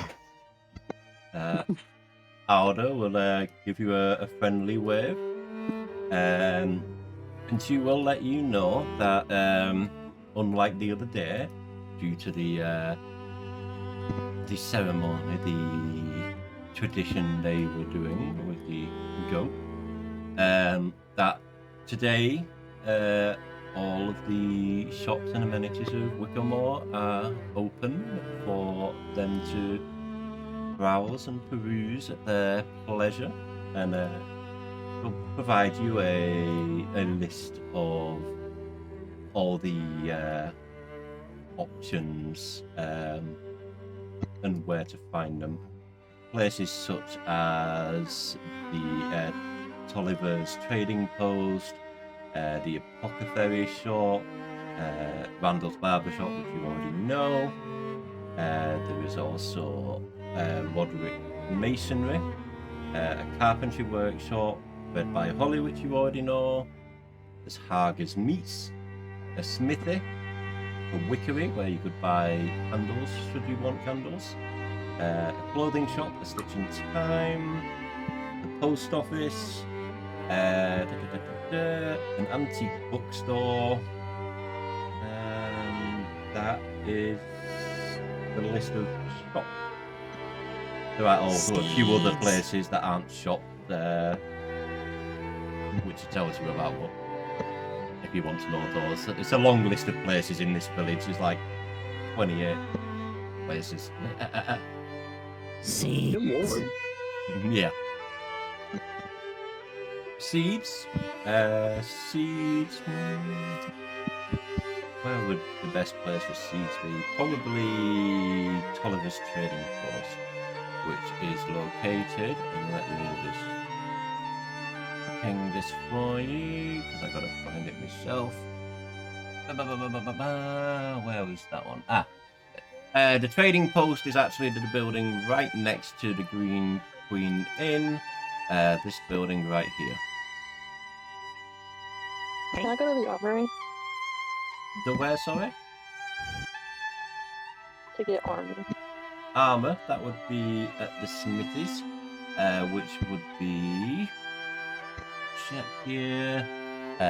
Back here behind to the left of the Green Queen Inn. And I'll ping it for you right down here. Oh, shit, forget that second ping. Nope. Oh, okay, Ember's headed straight off to the smithy. Alrighty, let me just check something here. Okay, so you enter the smithy, Ember, and you are met by a rugged gentleman wearing a brown leather, like blacksmith's apron,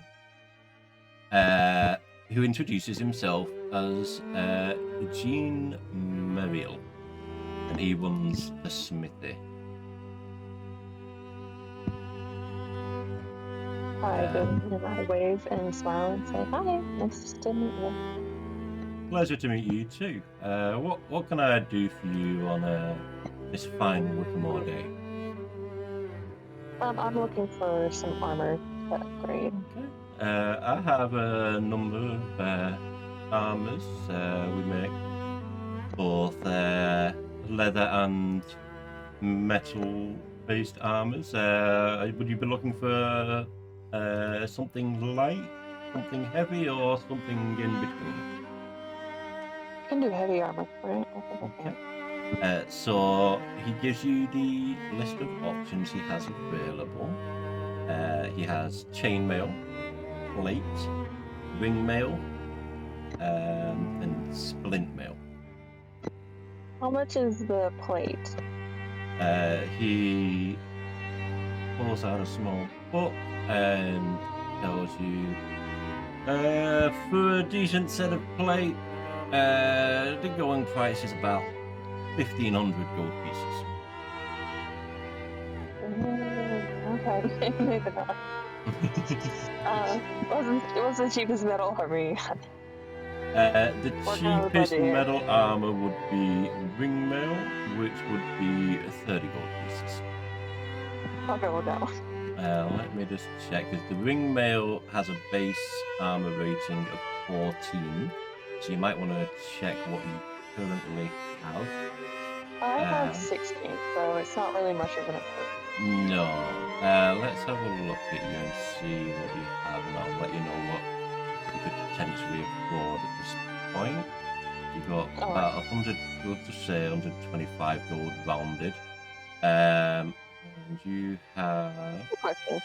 In fact, do you even have any armor? I don't know. I thought I did. I don't think you're wearing armor at the moment. Oh, because you're a barbarian. But I think certain armors prevent certain barbarian creatures, if I'm not mistaken. Yep. Where was that? That was to do with your rage, I believe. Yes, you can enter it as a bonus action if you aren't wearing heavy armor. So I believe medium and light armor would be your best bet to go with. And let's have a look. With the money you've got right now, you could afford hide, scale mail, or a chain shirt. The best of those three options would be scale mail, but that would still put you at 16 because it would be a base 14 plus your dexterity modifier of a maximum of 2, so you'd still be at 16 with that.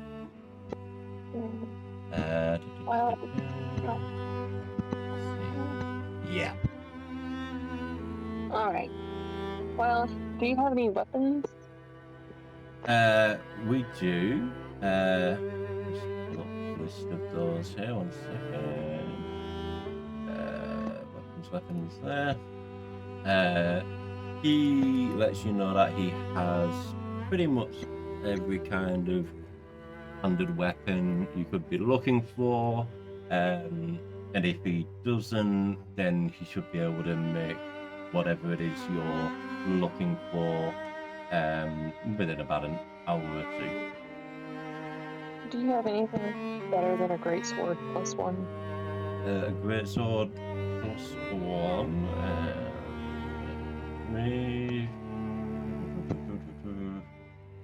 Where the great swords at? So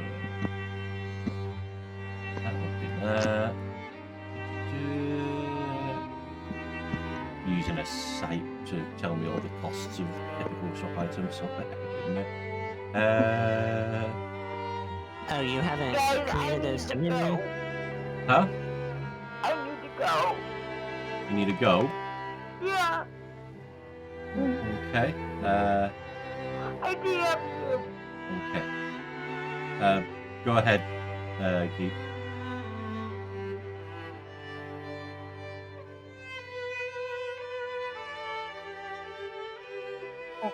Okay. Okay. So,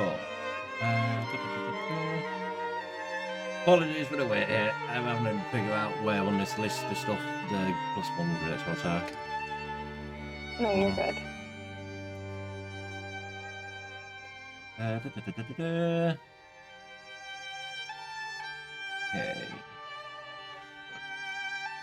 I will say,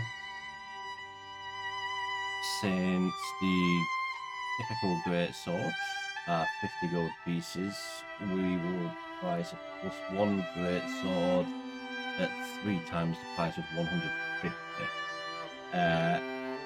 He will give you, if you wish for it, a 25 gold return if you're trading your weapon in, and will basically say that would take up all of what money you currently have. Well, I do already have a +1 sword. I was seeing if there's anything better than a +1. Okay. So, simply put, any kind of +2 great sword right now, he doesn't have anything like that in stock. The best he could provide is a +1. Wait. But you got a nice shop, so I appreciate you letting me look around. Absolutely, and should you need anything in future, always happy to see what we can do for you. Will do. And I leave, and then I head back to the town. Okay.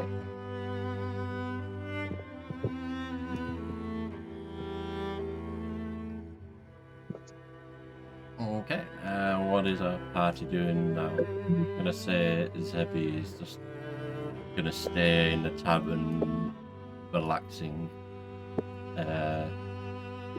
for the time being.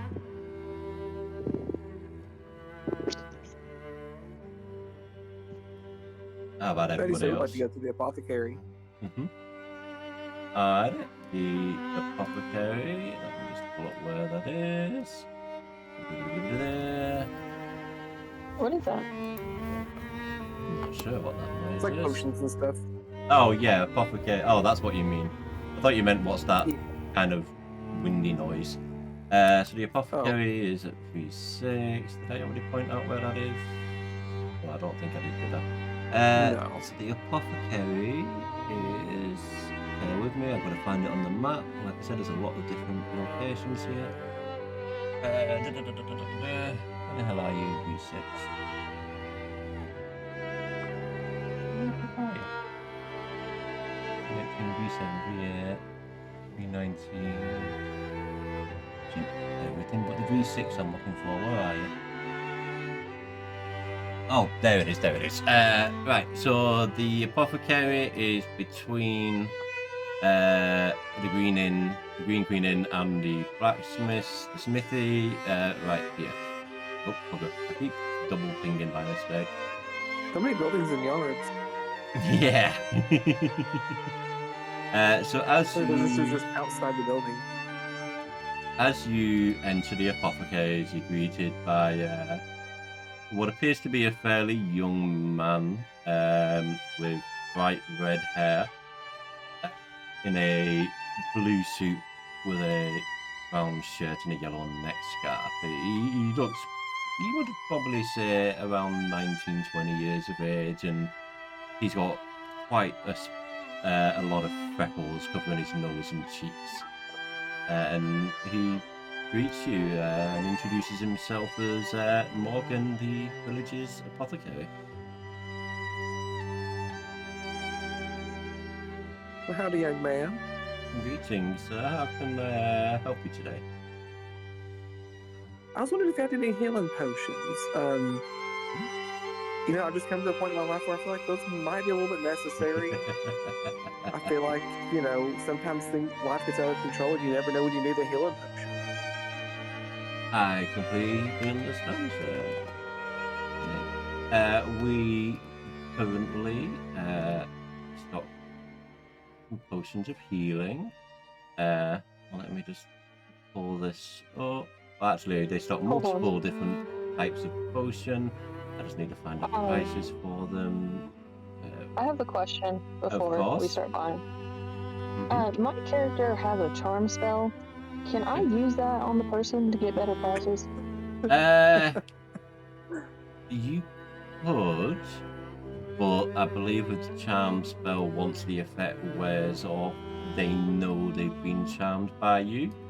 And so they may see that as dishonesty, potentially illegal, depending on the laws of the village. But that doesn't mean you can't try and convince them just normally verbally for a better price, using like a persuasion charisma check. I don't know that is already. Oh, here it is, I believe.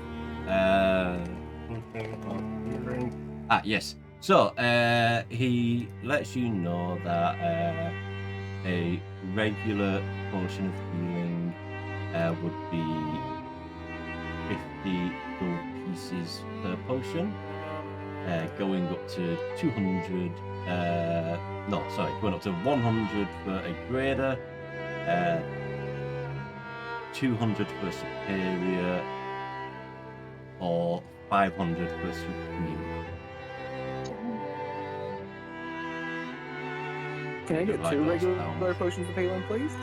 You can indeed, and they'll reach under his counter and pull up 2 vials with potions of healing, and he'll accept the 100 gold pieces for us. Now I get Appreciate 2, the kindness. but I wanna convince him that he's gonna give me 2 for the price of 1. Okay, so you're trying to get a 2-for-1 deal. You will need to roll, like I said, a charisma version. And if you're looking for a 2-for-1 deal, it's going to be a pretty hefty number you're going to need to beat. You're going to need something like that. I'm going to have to say you're going to need a 20. Not that 20, but at least a 20, like a 30, 20 at least to convince him of that.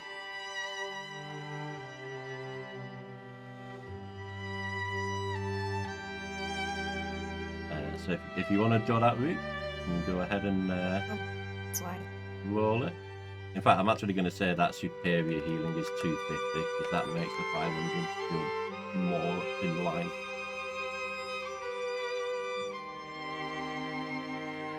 So 18. He kind of waves his hand. I can't do that. It's too much of a loss for me, but I'll tell you what I will do. I'll give you 2 at 45 gold each.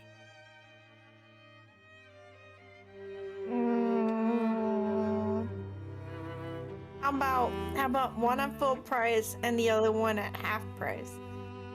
Okay, I'm gonna need another persuasion check for that, and I'm gonna make, because this is a more reasonable offer, I'm gonna say you'll need, I'm gonna say 16 for that one.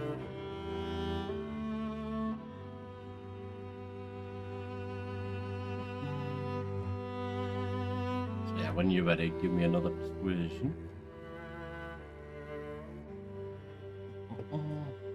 That's a 21. All right.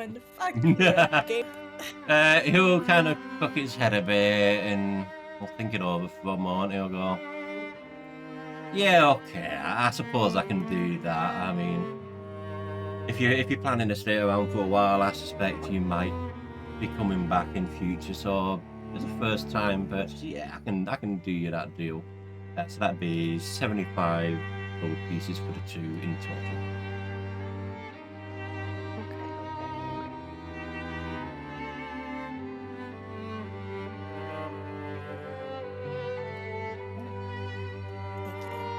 Yeah, very welcome. Anything else I can do for either of you fine ladies? I would love to have 2 as well. If I get a discount also, I look with pleading eyes. Oh, and my lip like he'll go ahead and roll a persuasion. We'll do it the same as before. We'll do 16 for a check to get one of them at half price. Alright, everyone.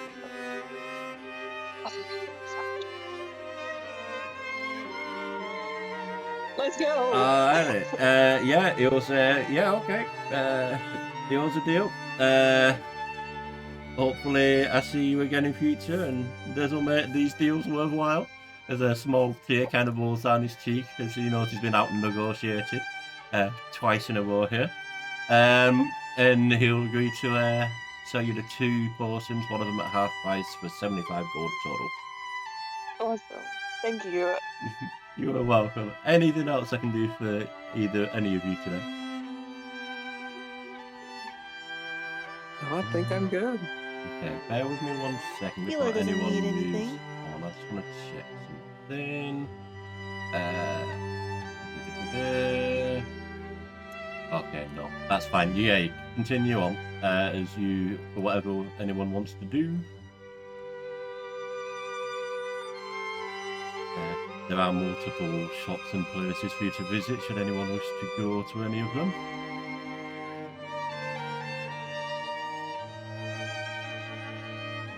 Healer's waiting for Nash to make his move.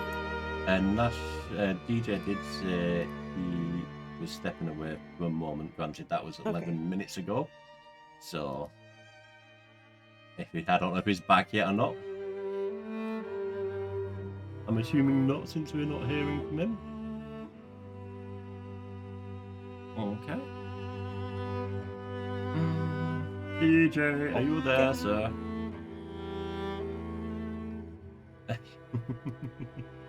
I guess what are the 4 of you doing then? Tila, Lyra, Betty, and Ember. Oh, Tila said she's staying with Nash, didn't you? Yeah. I guess it's what are you 3 doing then? Ember's moving, but I'm not hearing her. I was just on a nice stroll. Oh, yeah, okay. I'm Fair just on enough. a nice stroll. Enjoying the day. Why not? As you should. Indeed, indeed.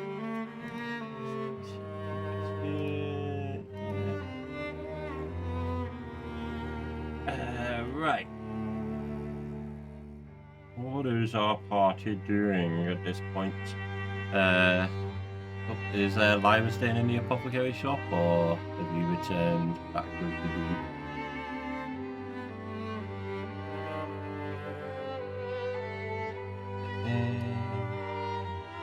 Not everyone talk at once. Yeah, I know.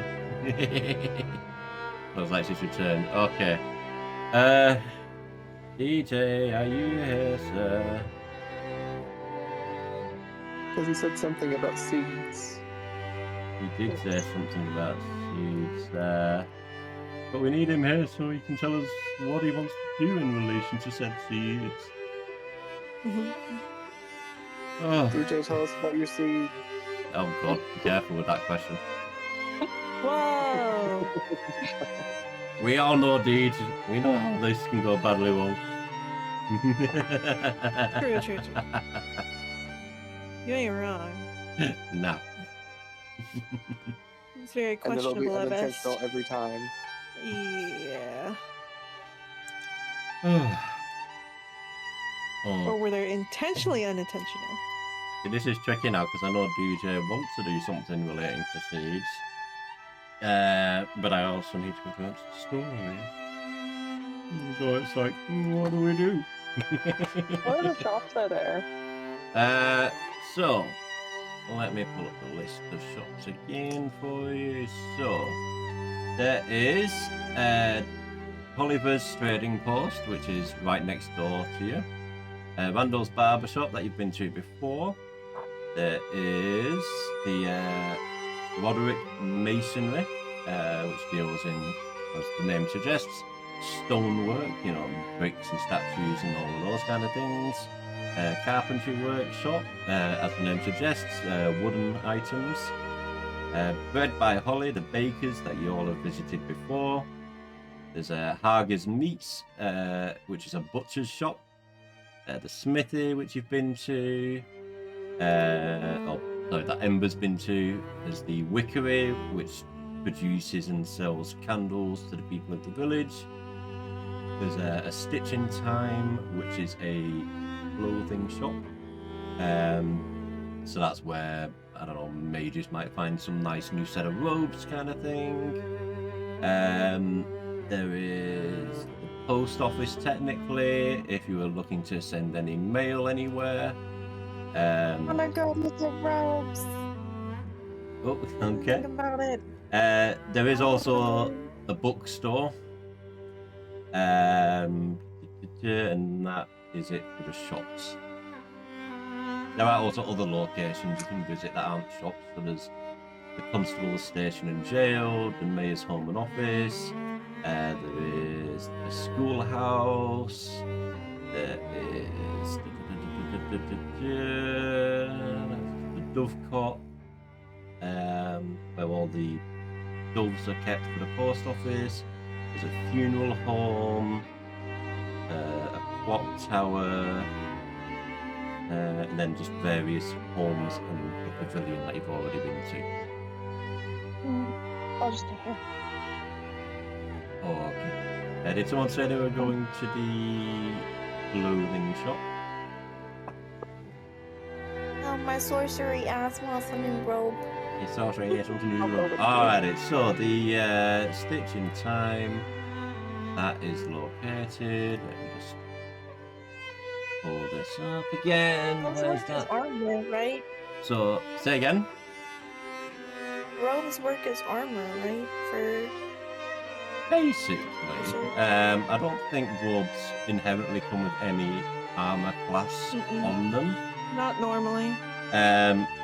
Although I would imagine there's probably like a +1 robe or something that might give you that 1 extra armor class or something on top of your base score. But it'd be more things like magical robes, perhaps, that might have effects associated with them. I would imagine. Anyway, the Stitch in Time is just north of the Green Queen Inn, and that is located right here on this building.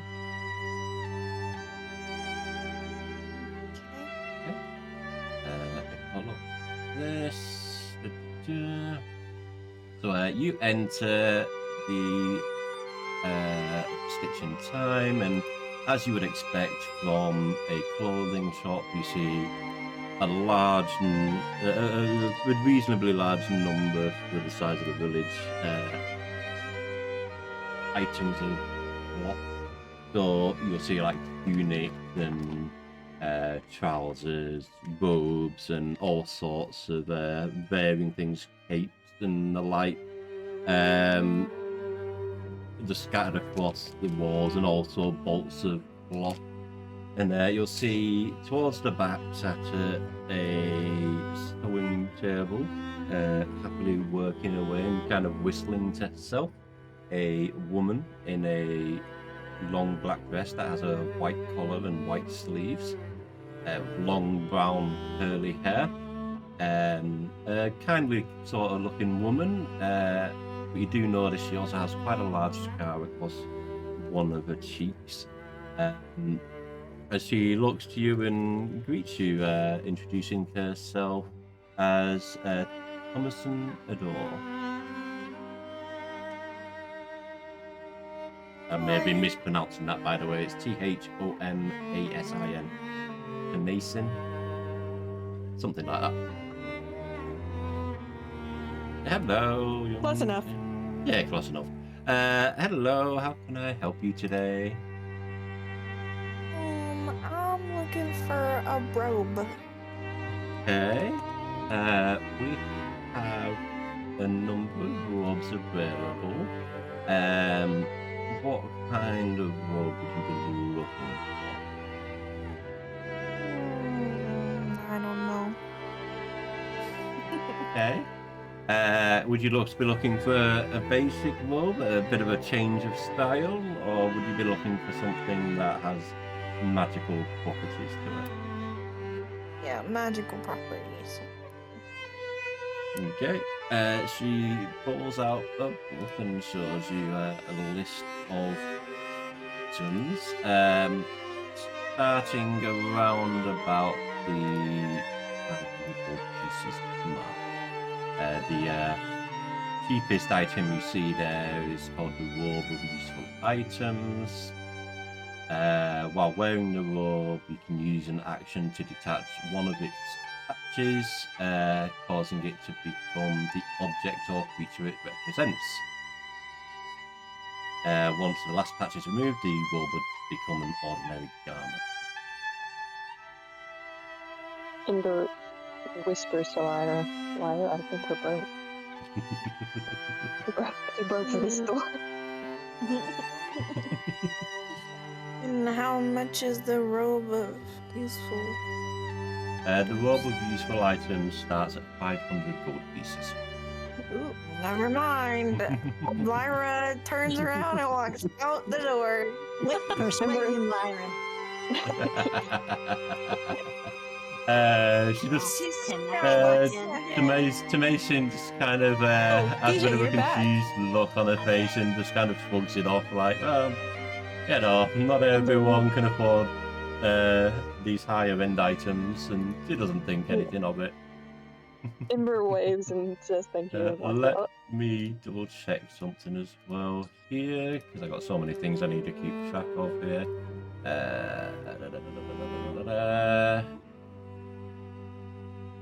Who all went? So it's Ember and Lyra who went. Okay. Bear with me a second, because there is something more here before you all leave. Where is it? Swarm.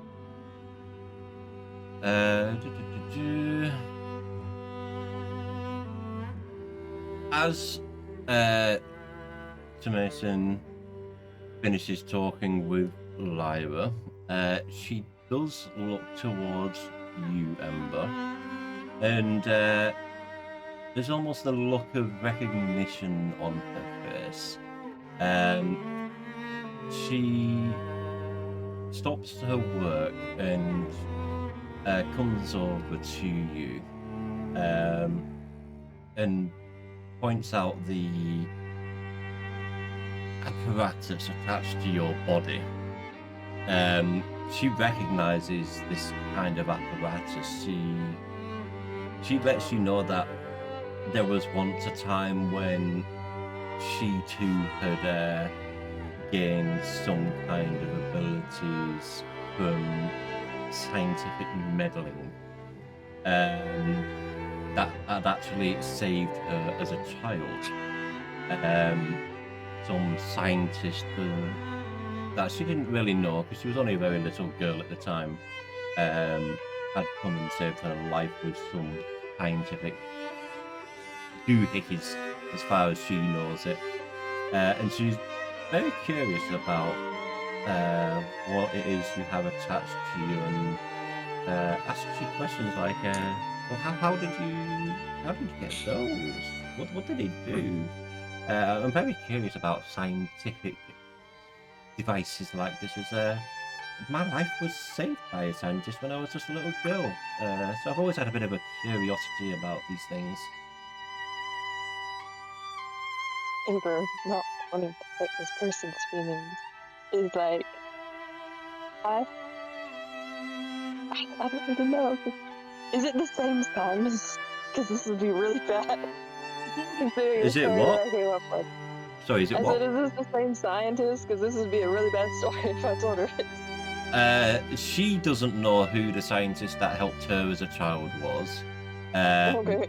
And she doesn't know what scientist did this to you. All she recognizes is that these apparatus attached to you are scientific in their appearance and nature.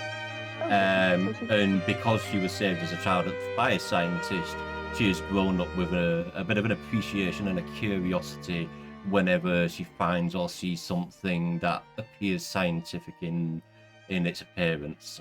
So this is, there's no ill will from her. You can tell that she is simply very curious about what this is that you either have had done or that has been done to you.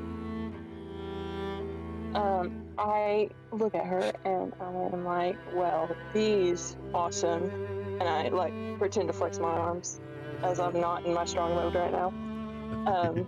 These bad babies make me really strong, and it makes me super awesome, and I am a great fighter because of it. She kind of just I claps. saved the world. She claps very happily hearing this. Oh, this is wonderful.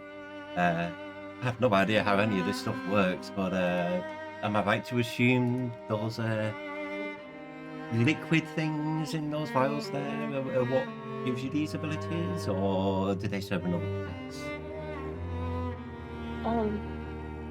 Yeah, you know, with Ember not being very informative about what is in the actual vials, there are some type of serum, you know. Okay. Just make me really strong, and when I need them, they come through for me, and I saved my whole party last time. Last time we went on a raid, you know. Oh, very nice. All of them were on the ground, just dying, you know. I saved Oh the my. day.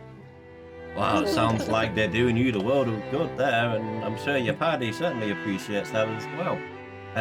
Oh yeah, wow. most definitely. I don't think that they could have made it without me. You know? I dare say you're probably right there. That is fascinating. Are you interested in the scientists? Sorry, not the scientists. The sciences as well. You could say that. Yeah, I'm interested in the scientists. Very nice. Yeah, I would love to meet them one day. You know? Yeah. Well, if I ever hear anything or find anything that appears to be of scientific note, I'll come have a look for you, and we can have a lovely chat about it all. And hopefully, if you find anything, maybe you'll share a little bit of information with me too. It's a bit of a, a bit of a hobby, a bit of an interest learning about these things, Yeah, that sounds great, and we could meet up for tea or something like that. Sounds great. Lovely. She's beaming with joy at this, and she will ask you as well. Is there anything I can do for you today? Do you need any outfits or clothing? I'll give you a little bit of a discount. I'll give you 20% off for a fellow science friend. My friend was really in here looking for a nice new robe. Now I know that yours are a bit expensive. However, do you just have like a nice, not with just magical abilities, but like just something nice as a gift? Something nice. For a hero, of course. For a hero. Okay. Of course. She'll have a ponder, and she'll look at Lyra. She'll see what Lyra's wearing, the long black Lyra's wearing, or wool, if it's a wool. And she'll kind of think to herself, and she'll go, "Oh, I do have a little something." And she'll go back and she'll pull out. It's just a regular robe. There's nothing like magical about it, but it's a very nice, intricate black dress with silver embroidered patterns around the sleeves and around the neck, and I don't know what it's called at the bottom, the bottom of the skirt. There's like nice silver embroidery along the edges there. I could certainly part with this, and for you, I'll give it to you for 2 gold. You said how much gold? 2 gold. Oh my gosh, you are such a great person. You are so nice. Oh, thank you, darling. 2 gold. And she'll fold it up nice and proper, wrapping it up in some paper with a twine string. And she'll hand it over to you as she takes the 2 gold from you. And she'll let you know, should it ever need any repairs or anything like that, you bring it back here, and I'll have it looking brand new again in no time. I appreciate that, thank you. And you have a lovely shop, and I hope you have a lovely day. Thank you, you too, darling. Okay, I start running out of the shop and trying to catch up with Lyra as I'm screaming her name.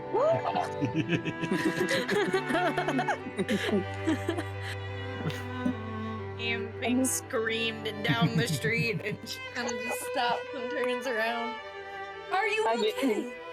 Yes, I'm just like huffing and puffing, and like I'm so tired because my speed is not very great. And I'm just like, I got you a kiss. And then I shove this like crumpled package into your hands. Oh, thank you. She You're kind of welcome. just slowly opens the crumpled package.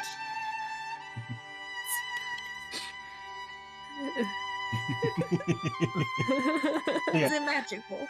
Yeah. It's not magical, no. It's just a very pretty, like, dress robe. Like it's black, very pretty.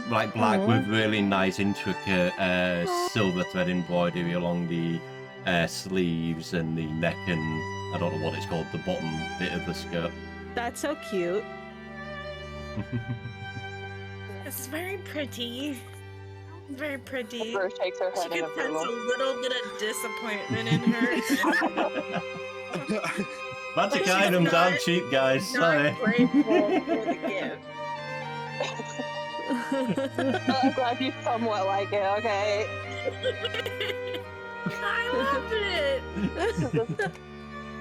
Yeah. She said it was for the heroes of this town, you know? Yeah. Lyra don't look at herself like a hero, okay? She's just kind of like, gives you a weird look when you say that. All right, let's head back.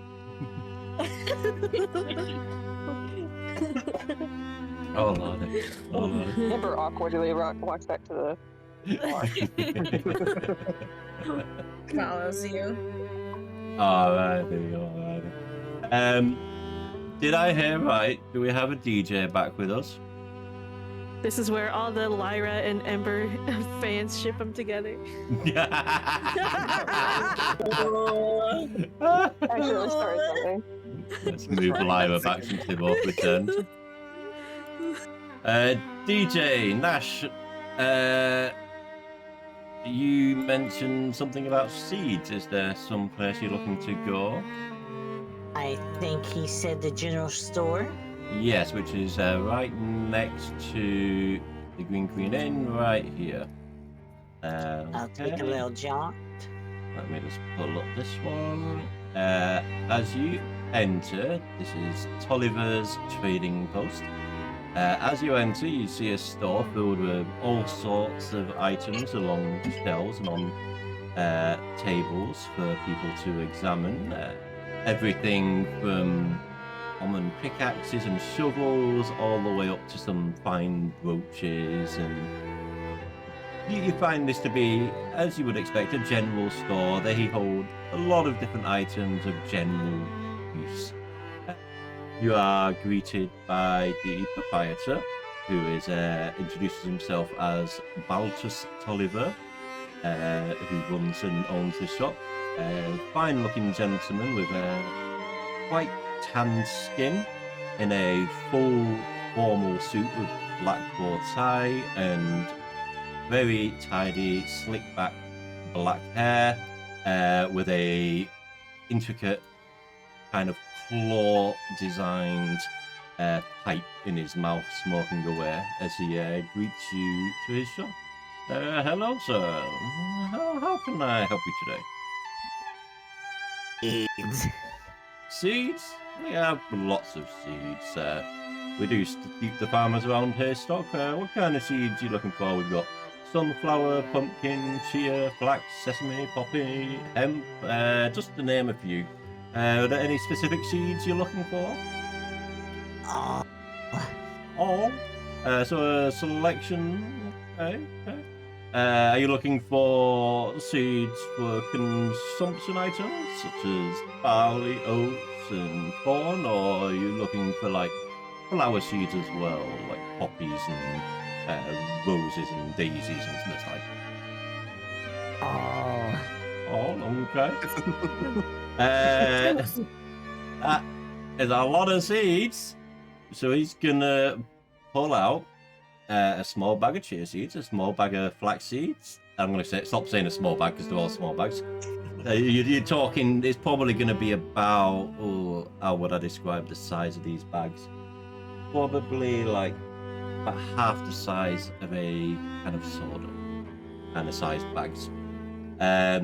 So it's going to be chia, flax seeds, hemp seeds, pumpkin seeds, sesame seeds, sunflower seeds, poppy seeds, watermelon seeds, barley, oat and wheat seeds, quinoa, buckwheat, peas, cumin, mustard, coriander, fennel, carrot, beetroot, broccoli, cabbage, tomato, cucumber, onion, pepper, marigold, xena, cosmos, nasturtium, however you pronounce that, Petunia, Sunflower, Rose, Daisy, and the other flower I've forgotten already. So you're talking about something around 30 bags of seeds, at which he would charge. I'm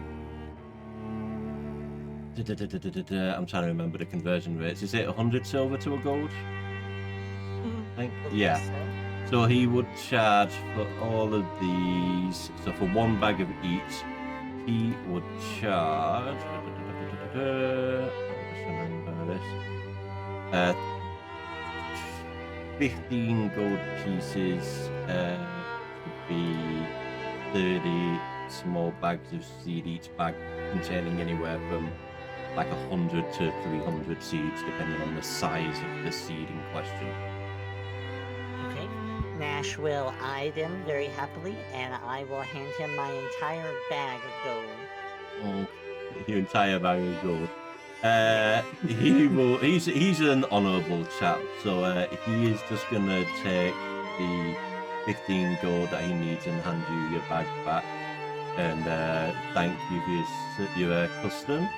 I'll just send you a quick list here.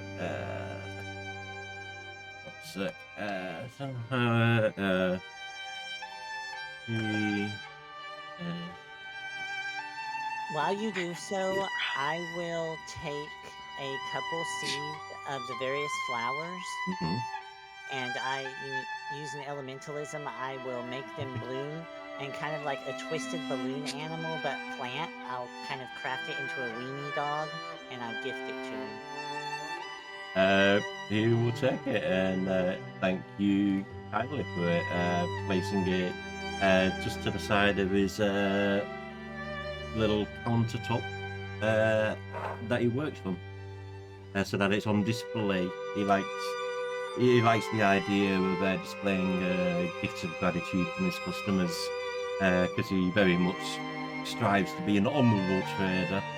And as I walk out, I'll just sisters. No, I don't have any sisters. Nash heard the hag say it when she died and left, so he's just he's doing the best he can with the customs. Yeah, he thought you were inquiring as to does he have any sisters. Oh, no, Nash is not in the dating game right now. Not right now. I mean, you could join the love triangle between me and Ember. Oh my Oh, god. wait, I'm sorry. So, I forgot about Betty Sue. Oh my god. So, it's It's the okay, love she doesn't have triangle brain me, lust Betty anymore. Sue. I It just doesn't stepped away apply. for a second. What? Oh, it's the one session that you missed. Oh yeah. God. Oh, yeah, the love triangle. Yeah. Right. We sent it to you. It's in the Crooked Moon chat. You may have missed it. Give him a quick lowdown. Love triangle. That's not pulling up anything. Triangle. No, Oh. it's a picture that Riley sent. Yeah. Yeah, let's see if we can find it quick here. Alright, so it's Or honestly, I probably still have the picture. Lyra has a lust towards Betty Sue, who has a brain lust towards the Weasels, I believe it was, wasn't I it? just sent it Or the in Boodle chat. Swarm and then who has a sugar lust towards Lyra, Lyra. since she has because she has all the sugar in her pockets. Yeah. Okay. It was a crazy I bit will say, in chat. yeah, I'm not gonna make that a square. I'm gonna make that a square. Well, Betty Sue doesn't have the brain lust anymore, so like now she's just kind of like conflicted. It's okay, Ember's on that square now. Or triangle, whatever. So everyone, I'm assuming, is returned from there, unless anyone else wants to go anywhere to shop. I'm assuming you've all reconvened back at the Green Queen. So at this point, with everyone having gone off to do their shopping, we're looking at kind of early afternoon at this point now. It's been a few hours. And as those of you have returned, notice, you do see a couple of faces in the Green Queen Inn. Two of which seem to be talking to each other in kind of almost hushed tones, but with a look of kind of seriousness about them.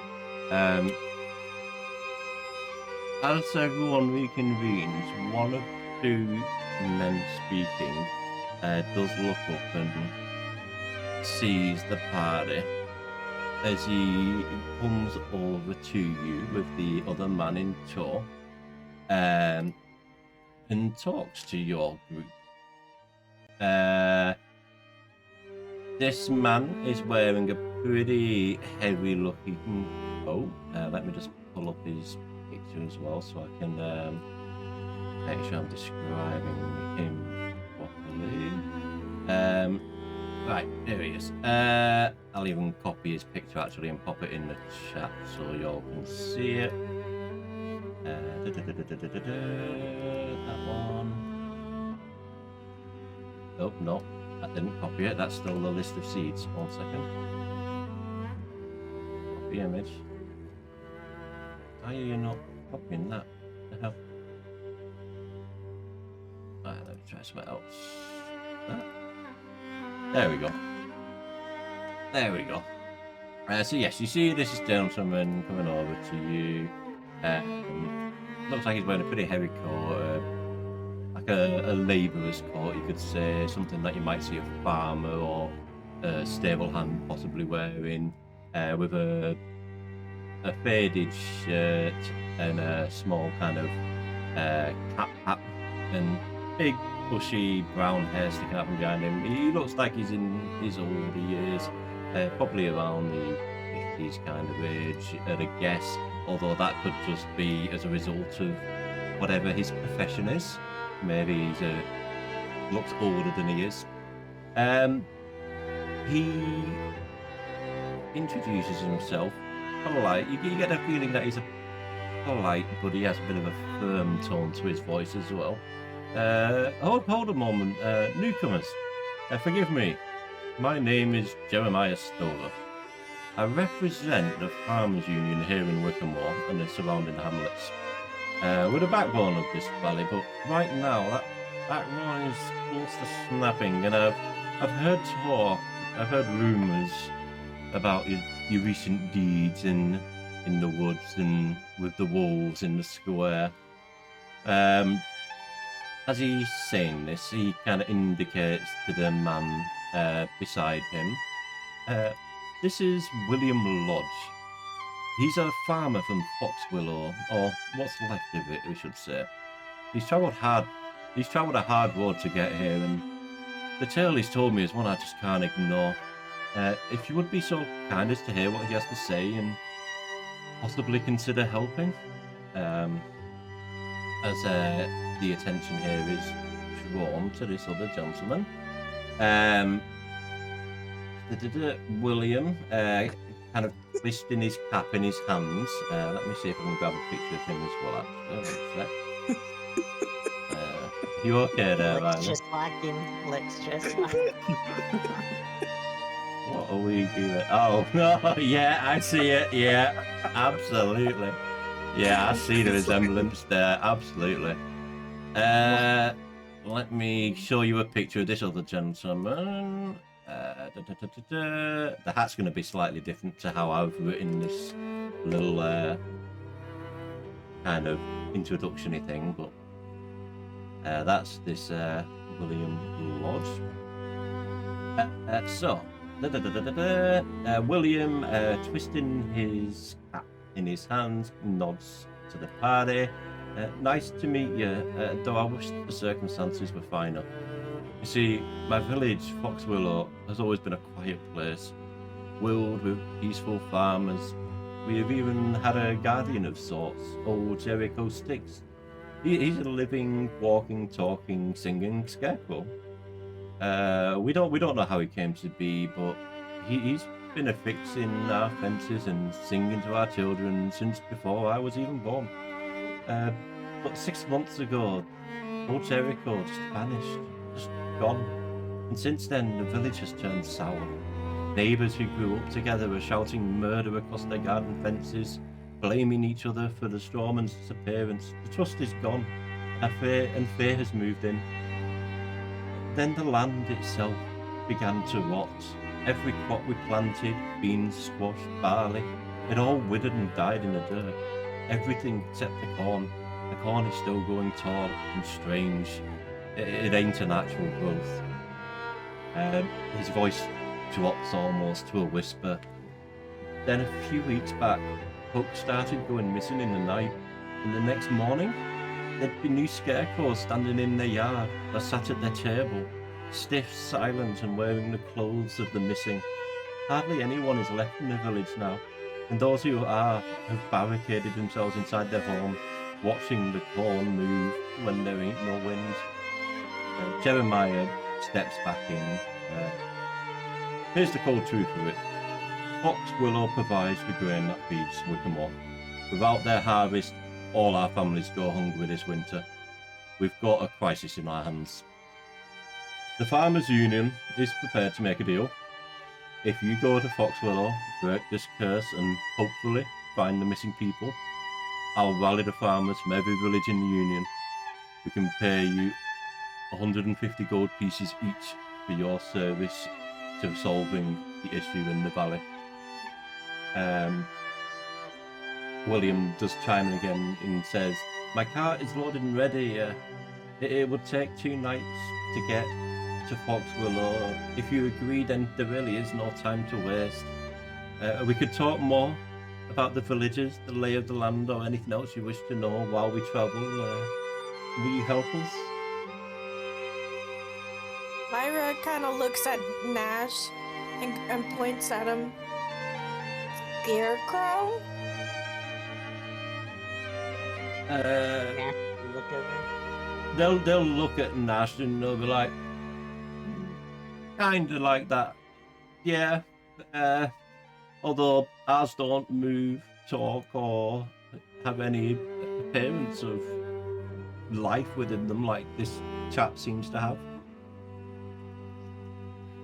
Then Lyra kind of stretches out her wings and goes, eh. Well, at the mention of the problems with the land and the plants and these issues, Nash is very intrigued. Thought Nash might be, what with the mention of corn.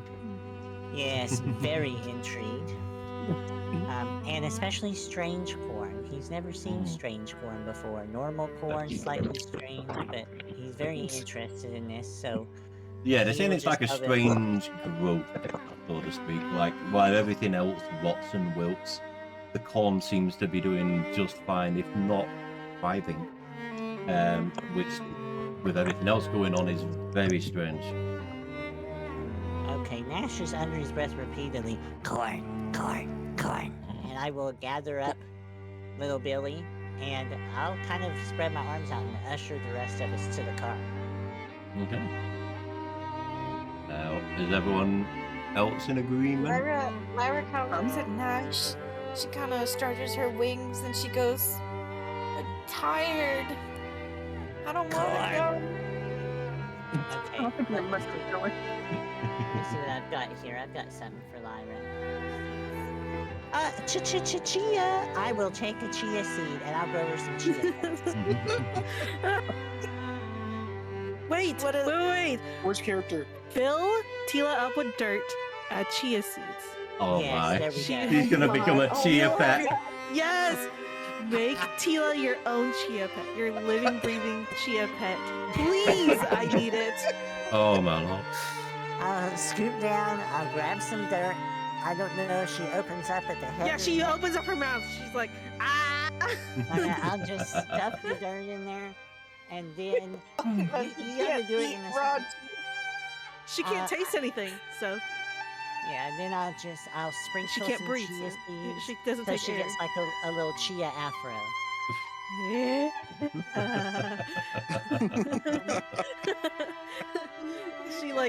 like brings her hand up to her hair and she's like rubs it and she's happy. I mean, if Lyra wants, I can put some dirt on her wings and she can have some chia wings. Lyra kind of looks at Nash and kind of like huddles her wings and wraps her wings around her. The fuck you are? Alright, he'll just give her his little chia. Sheila! Chia. You're handing Sheila. Oh no, I like had a separate little clump of dirt and I formed a chia pet in the shape of an owl. And I'll just hand it over to Lyra. Corn. She kind of just shrugs off the chia pet that you gave her, turns to Tila and picks Tila up instead. Yeah. No, Sheila was already connected to Nash. Not Sheila. Where did we go wrong? Okay. She takes the chia pet and she turns around and she hands it to Ember. Thank you. The ship you know has sailed. Lyra is suddenly on board because she wants to buy Ember a better gift than this little chia pet. Ember is very happy with the chia pet. Sheila is very happy. Everybody loves a good chia pet. Yeah. I've always wanted a chia pet. I never got one. And now you're your own chia pet. I know. We got those. We didn't get a chia pet. We got the potatoes that you put grass seed on, and so it's like it wasn't even a potato. It was like a sack of like dirt, and then you would grow seeds out of it, and it had googly eyes on it. So we got like the Walmart brand of a chia pet. Interesting. Alrighty. So is the party in agreement that they will travel to Fox Willow with Yes, Sheila William? is all down for whatever. Alrighty. Betty Sue is riding like shotgun with William. They're just talking about farming the entire way down there. Hold off a second before we get on the journey itself. So the party in agreement will head out of the. What's all that noise? The party will, in agreement, will exit the Green Queen Inn with William and start heading towards his car. As you do exit the Green Queen Inn, you do see Philip and Adela taking a stroll through the square. And as Adela sees you, Philip and Adela do come up to you, and they notice that Adela specifically notices that you are heading to a cart with this gentleman, and Adela just kind of says to you, "You're heading towards Fox Willow, aren't you?" Corn. Yes. She'll just look with almost like a concern on her face. I felt the pull of it, but the thread's coming from that direction. There, right. Usually a village like that feels like a brave, strong, interconnected, smelling of earth and growth. But Fox Willow feels like it's being unravelled from the bottom up. There's a hunger there, but it isn't a hunger for the belly. So golden stalks of grain, as she refers to a vision she had had since your last meeting. Knowing Adela being one who practices the arts such as divination and tarot cards and the rest. I saw golden stalks of grain, but they're dripping with something dark and iron scented. The people, the threads are just snapping. One moment they are there, part of the pattern, and next there is only a frayed end with a cold patch in the air. Whatever is there, it doesn't just kill, it claims. There's a shadow in the high grass, something that thinks it owns the harvest. If you're going, don't just watch the shadows in the trees. Watch the very ground you walk on. The earth in Fox Willow is keeping secrets it was never meant to swallow. With this, she will look pretty tired, as if a weight she'd been carrying around all day so far has kind of been lifted off her shoulder as she kind of falls back into Philip's arms as he kind of scoops her up. He looks to the party and he says, "Return to me once you have helped the people of Fox Willow. I will match whatever they have promised as a reward. For now, though, I must attend to Adela." And with that, he nods at you, and with feeling that he's gesturing for you all to be careful out there before turning and carrying Adela back to the manor on the hill. So, now at this point, the characters can enter the cart and make their way to Fox Willow with William. If anyone has any questions for William along the journey, go ahead and feel free. I will answer as best able.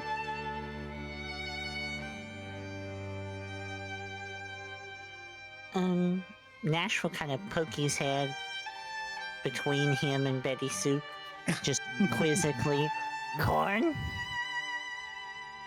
Yes, we have quite a large field of corn, and for some strange reason, it's the only thing that hasn't rotted and decayed. If anything, it seems to be thriving in its growth, and there's a strange presence coming from that cornfield. We don't know what's going on there. All we know is it started when old Jericho stopped appearing in the village. But I swear you hear voices from it sometimes, and the corn moves even on a still night. Nash just nods his head up and down at this because, yeah, he knows corn is strong, and he always feels a strong presence around corn. So, Hence the bakery. Getting in trouble for some unneeded act of property destruction. Yep. Corn is the bad boy of the farm vegetables. Anyone else have any questions or anything they'd like to discuss? This is a 2-day journey by cart from Wickermore to Foxwell. So it's a little bit of a distance away. So you're talking like 2 sleeps kind of time frame. Well, just during that time, I'll be pruning Chila's chia seeds and Amber's chia seeds. Before How are the livestock faring? Huh? The livestock, how are they holding up in all this? Our village doesn't raise livestock. While we Really? do, A farm with no livestock? we're primarily the kind of farm that grows seeds and like wheat and barley and other assortments of vegetables. There are certainly farms around the area that are primarily livestock, and while we do have a few small animals, we keep them more for local consumption than breeding stock of any kind. Betty Sue's very offended, and she just kind of scooches away a little bit. Okay. These are not her people. Lyra's sitting next to Betty Sue and just kind of like wraps her arm around Betty Sue and like pulls her closer. Oh my. Kind of offended for Betty Sue. Betty Sue leans in. Oh my. Oh. It's okay. This journey is getting hot and steamy on this long lonesome road. Nash hugs Sheila? No, I have to send something in the chat. Oh, okay. Oh no. Oh, And they're clicking no. in. Okay, I'm kind of scared. It's cursed. I should work on this more, but I am now so I'm very up for this. scared. Please. Which chat is this going in? The voice chat? Crooked Moon. Oh, Crooked Moon chat. Let's have a look. I would spend more time on it, but it's the first thing that came up, so I'm gonna send it. Alrighty. For the viewers at home, this is what DJ has sent. Oh, crap, that was too big there. 1 sec. This, viewers, is what DJ has sent us. Sheila covered in chia seed. And I'm all for it. That is fantastic. I love it. Please, I love that. My favorite thing about it is now when she moves, she's gonna rustle like when you. Yes. Kai, please change Tila's picture. Sheila. I'm going to. Listen, I am changing it. Sheila, I love it. Are you doing that like right now? Because I can I'm doing that update. right I can now. update the tokens very quickly before we move on to the next area. Okay, give me just a minute. Image. That is amazing. I'm going to let me check if this.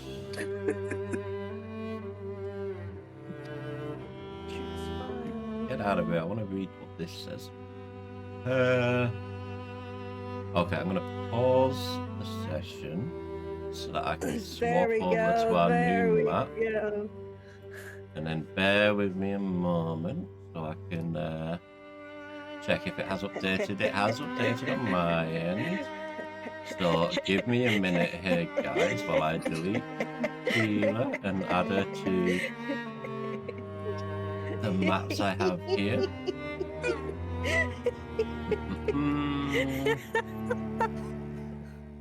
I love it. It's great. Add her here. This will just take me a moment, guys.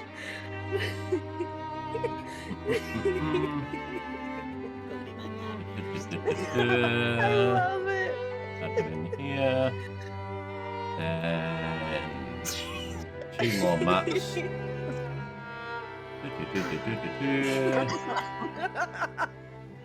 From far away, all I see are your big blue eyes and green. Hey, if we ever come to a point where we need to stealth in some bushes, Sheila got you. All she's got to do is like bend really low to the ground and hunker down. She's 3 feet tall. She can move herself to like, she can fit in a 1 foot space. If she really wanted to. So yeah, she could do it. Okay. I've updated all those tokens. Lovely. Before I move on and bring us into the new map, is there anything else anyone wants to say or do on the journey to Foxwillow? No.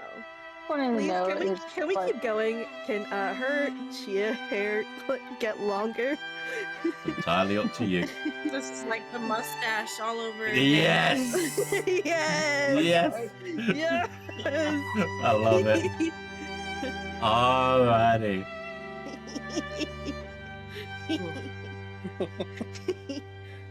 For hours. Now she has to remember to water her. Yeah. What's She'll gonna have happen if she crunchy hair, doesn't get it will be watered? crunchy, it'll start falling off, and then she's gonna be really upset. She'll think she has cancer. Whoa. However, a wooden doll gets that. Yeah. Alright, well, let's continue on. And if there's no other questions or anything. I did have a question. Oh, go ahead. Yeah. I was wondering, like, when you guys look at the scarecrows, is there any weird thing that stands out to you guys? He'll let you know. The main weird thing is how all the scarecrows that appear when someone goes missing.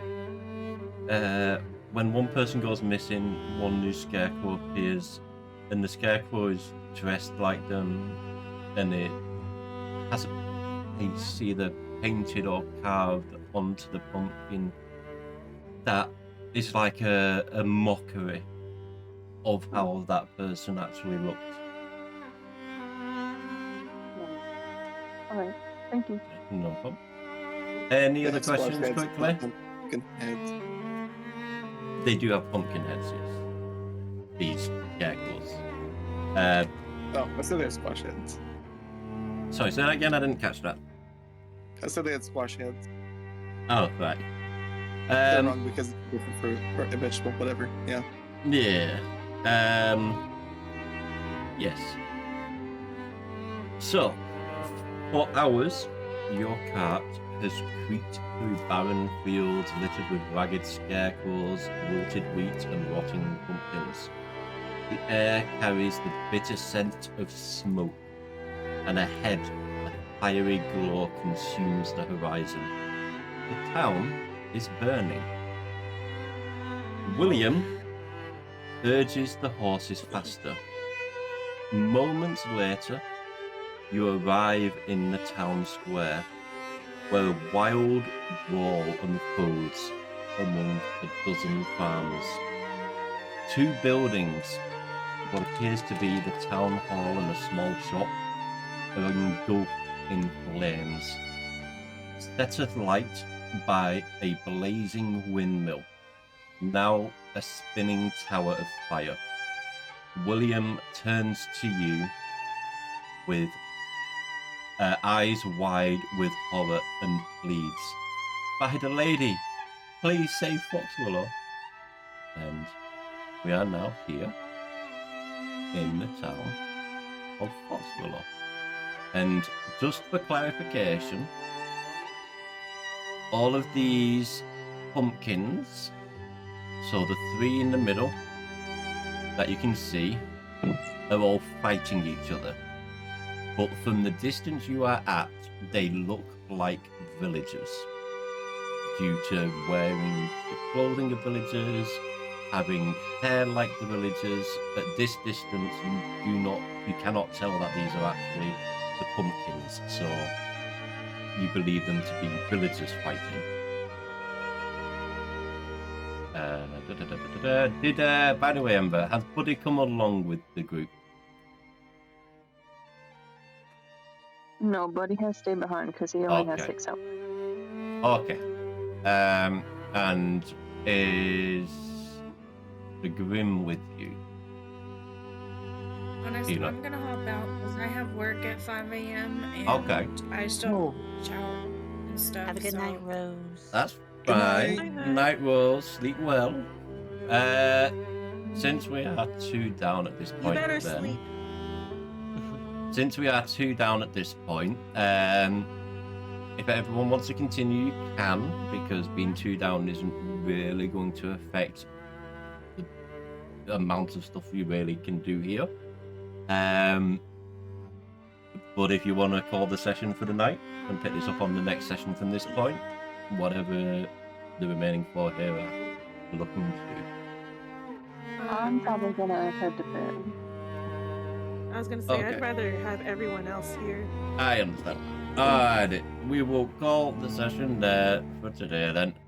Is in peril, the DM is stressed. They ignored every hook and they failed every test. They were sent to the castle to save the lost king, but they're haggling for hours for a shiny brass ring. They don't follow the map, they don't follow the rules. A pack of chaotic, high-rolling fools. The plot is on fire, the tavern is too. There's only one thing that this party can do. Go, go! Tabletop Syndicate. Go, go! Tabletop Syndicate. Go, go! Tabletop Syndicate. You mighty chaotic syndicate.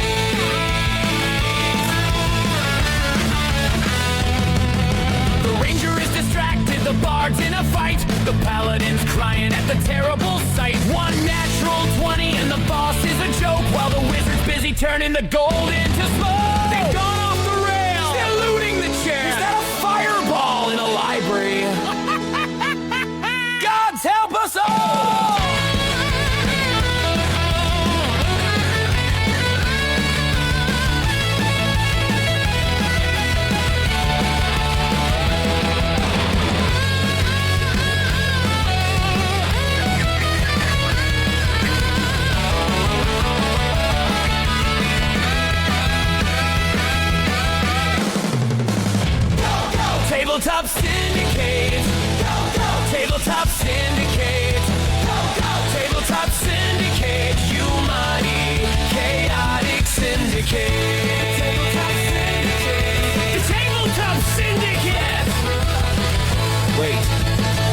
track their actions.